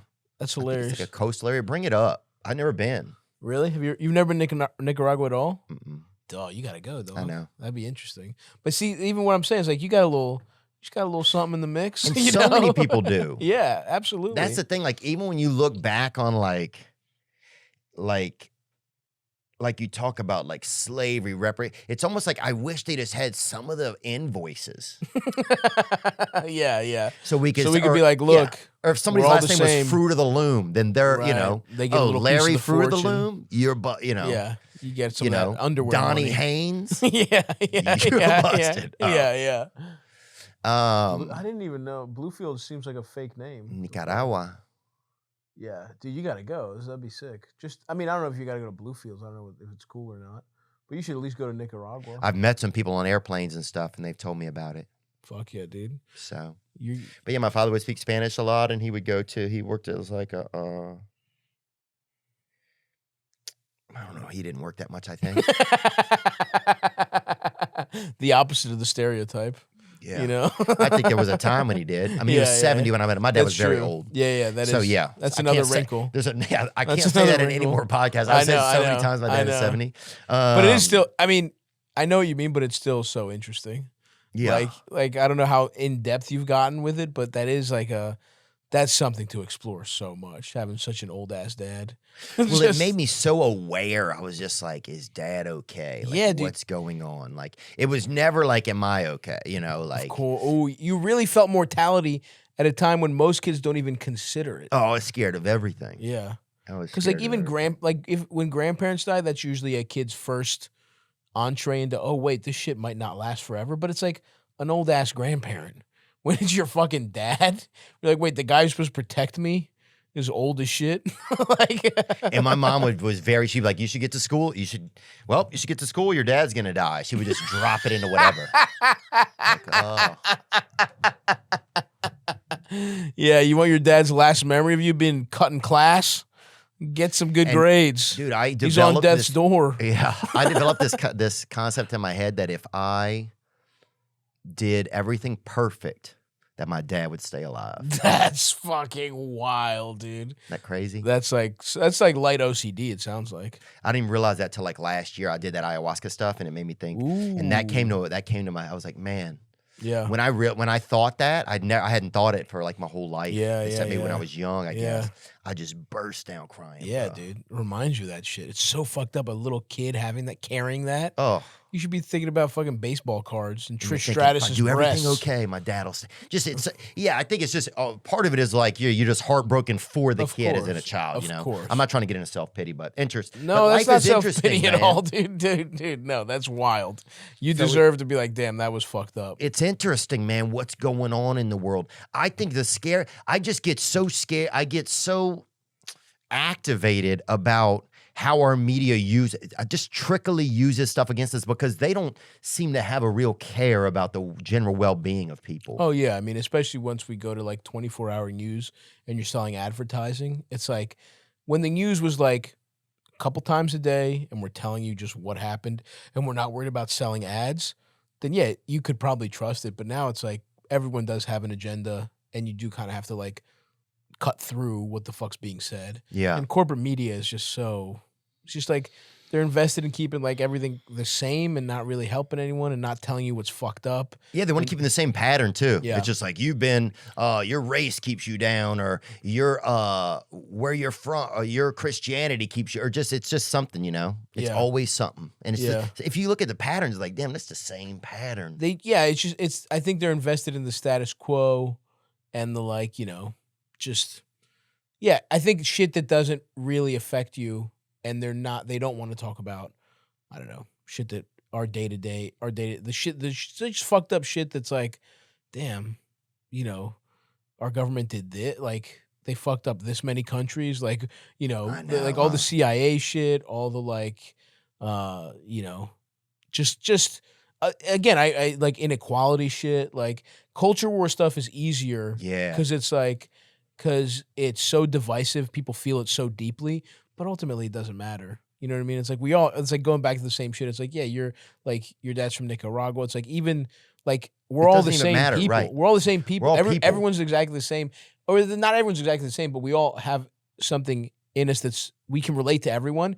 And we are different in ways that are cool. Like, that's even going back to what I was saying about it'd be cool to have somebody from a different culture in my family. Like, I feel like I have to bring that into my family just because it's like, I don't know. I feel like I have a better time when I'm with people different from me.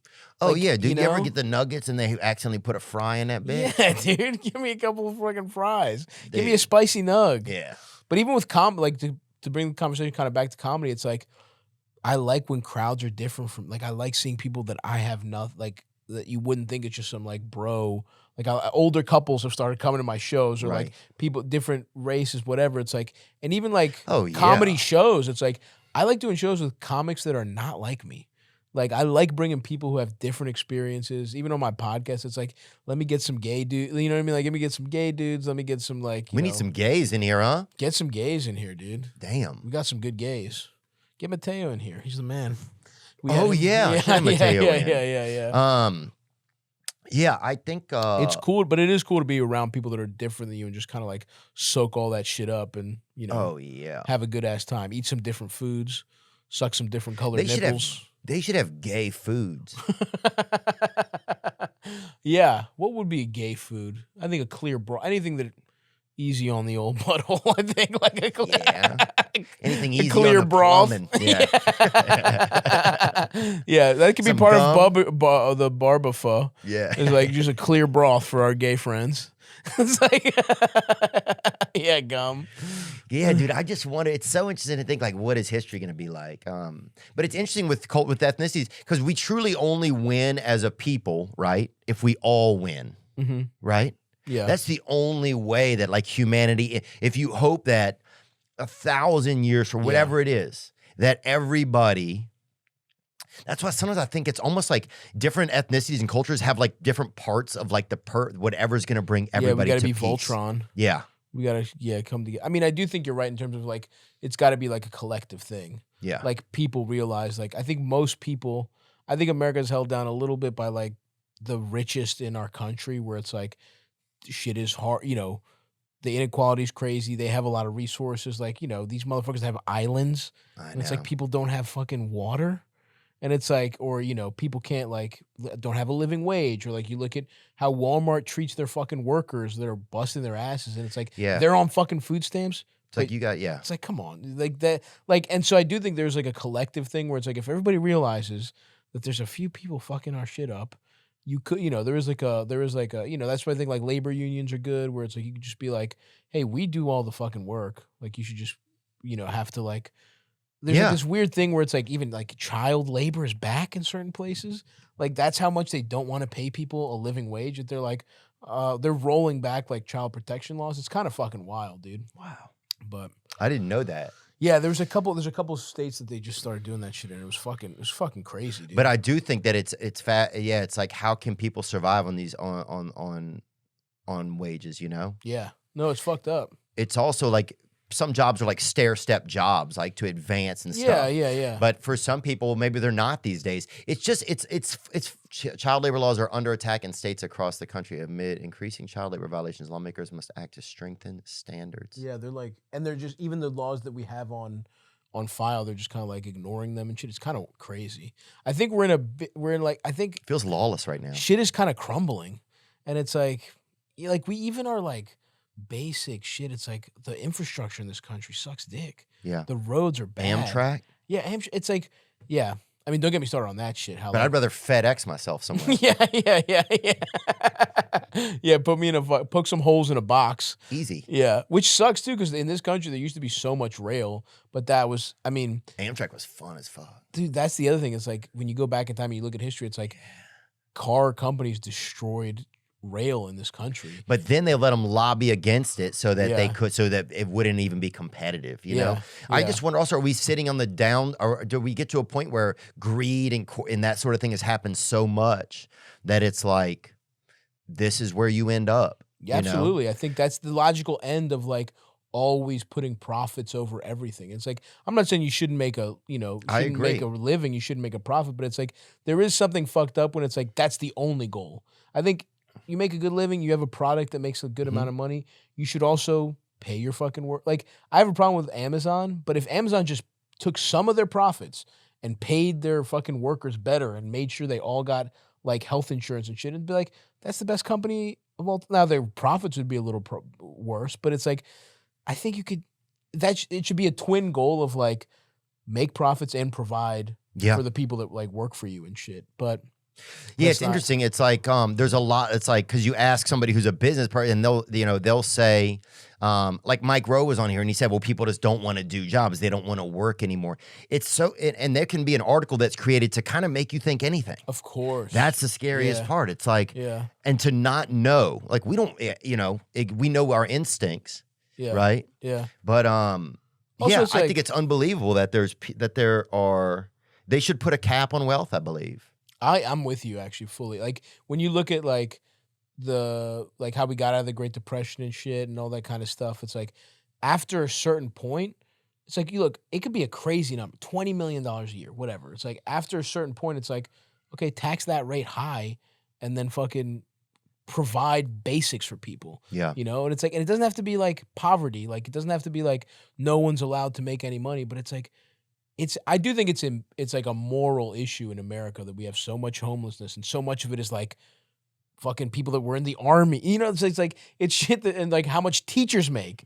It's like, why the fuck is a teacher getting paid $34,000 a year, but like a consultant, you know what I mean? Like some fucking fake job where they tell you to like, slash prices to make more profits. Why do they make $200,000 a year or whatever? It's like, that's the shit where I just feel like, I don't feel like a very political person, but it's like when I start talking, it pains me. It sounds like I'm a fucking communist, but I'm just like, no, man, just like we should provide for the weakest in a society when we have so much money. And that's like my belief is that like, yeah, we should just provide for like people. And I think you see it with like, you still want people to work. You still want that, right? Of course. But then like, it's, I don't know.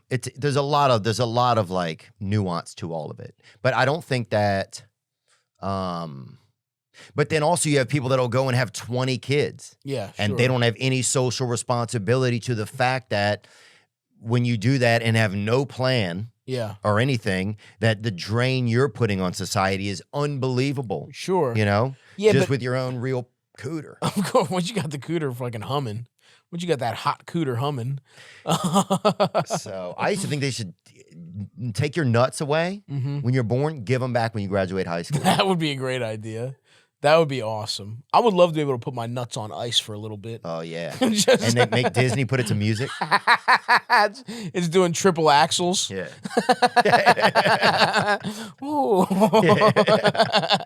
And Axl Rose is doing the music. Fuck yeah, dude. Get him in there with his little bandana. He's looking puffy these days. Stavros, thanks so much, man. Dude, I think we've gone through a lot. Do you? Absolutely. This is a great episode, dude. I mean, we even got serious about stuff, so it's we did, yeah. We're not serious guys, really. No, I know. But it is fun to think about this shit. It's okay to get serious sometimes. I think so. Yeah, I think there's just a lot going on too. Yeah, it's a strange time. And then how much of it is just a trap where there's just like, hey, look at this while something else is going on. Yeah, we're fighting. We're over here. People are arguing about a young, trans beer can. Yeah, that's exactly and it. Meanwhile, there's like half, they're shipping away a ton of our money, or they're doing this, or fully, dude. It's weird. Man. I think all that culture war stuff, especially gay and trans issues, it's textbook. Let's get you to not pay attention to the economic issues that are actually ruining your life and making you this angry. So I don't know. I mean, I think that's a big, like I was a big Bernie guy when it came to the election last time. And I thought like I think him versus Trump actually would have made a lot of sense because it's like there's anger. Like there was a populism behind Trump that the Democrats would have been smart to like to pick their populist candidate, and the one saying like, no, big business is fucking us. Like we have to fight back against this, or they'll take advantage of us. And I do think that, I mean, it just comes down to that, man. When people are like angry, it's easy to keep them distracted with shit that ultimately the guy wants to wear a dress, let the fucking guy wear a dress. But like, give me health care. Yeah. Like make it so that if my grandma if my mom gets a treatable skin cancer, she gets to live and not go bankrupt.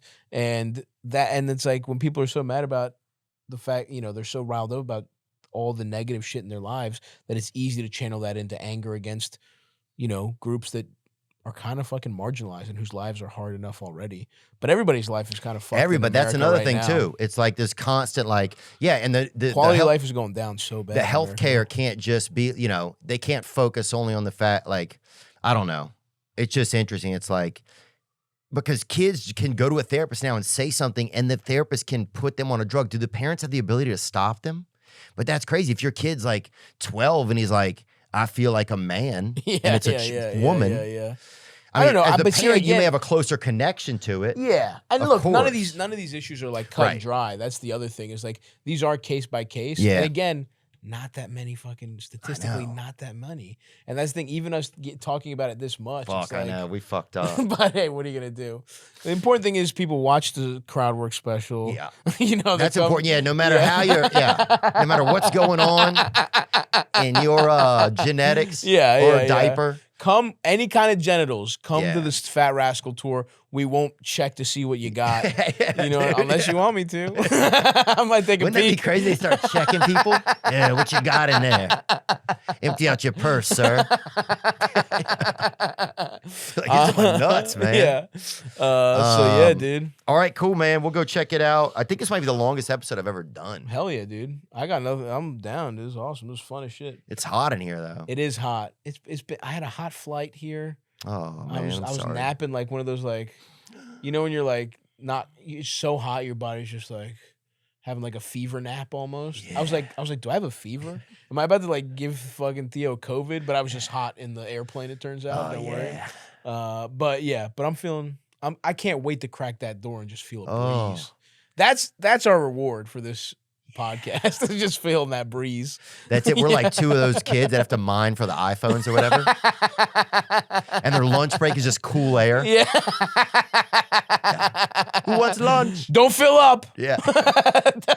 Don't get your lungs too comfortable. You got another 12 hours in the mines. God, dude. And it's so sick we're even laughing about that. I know it sucks, but whatever. Man.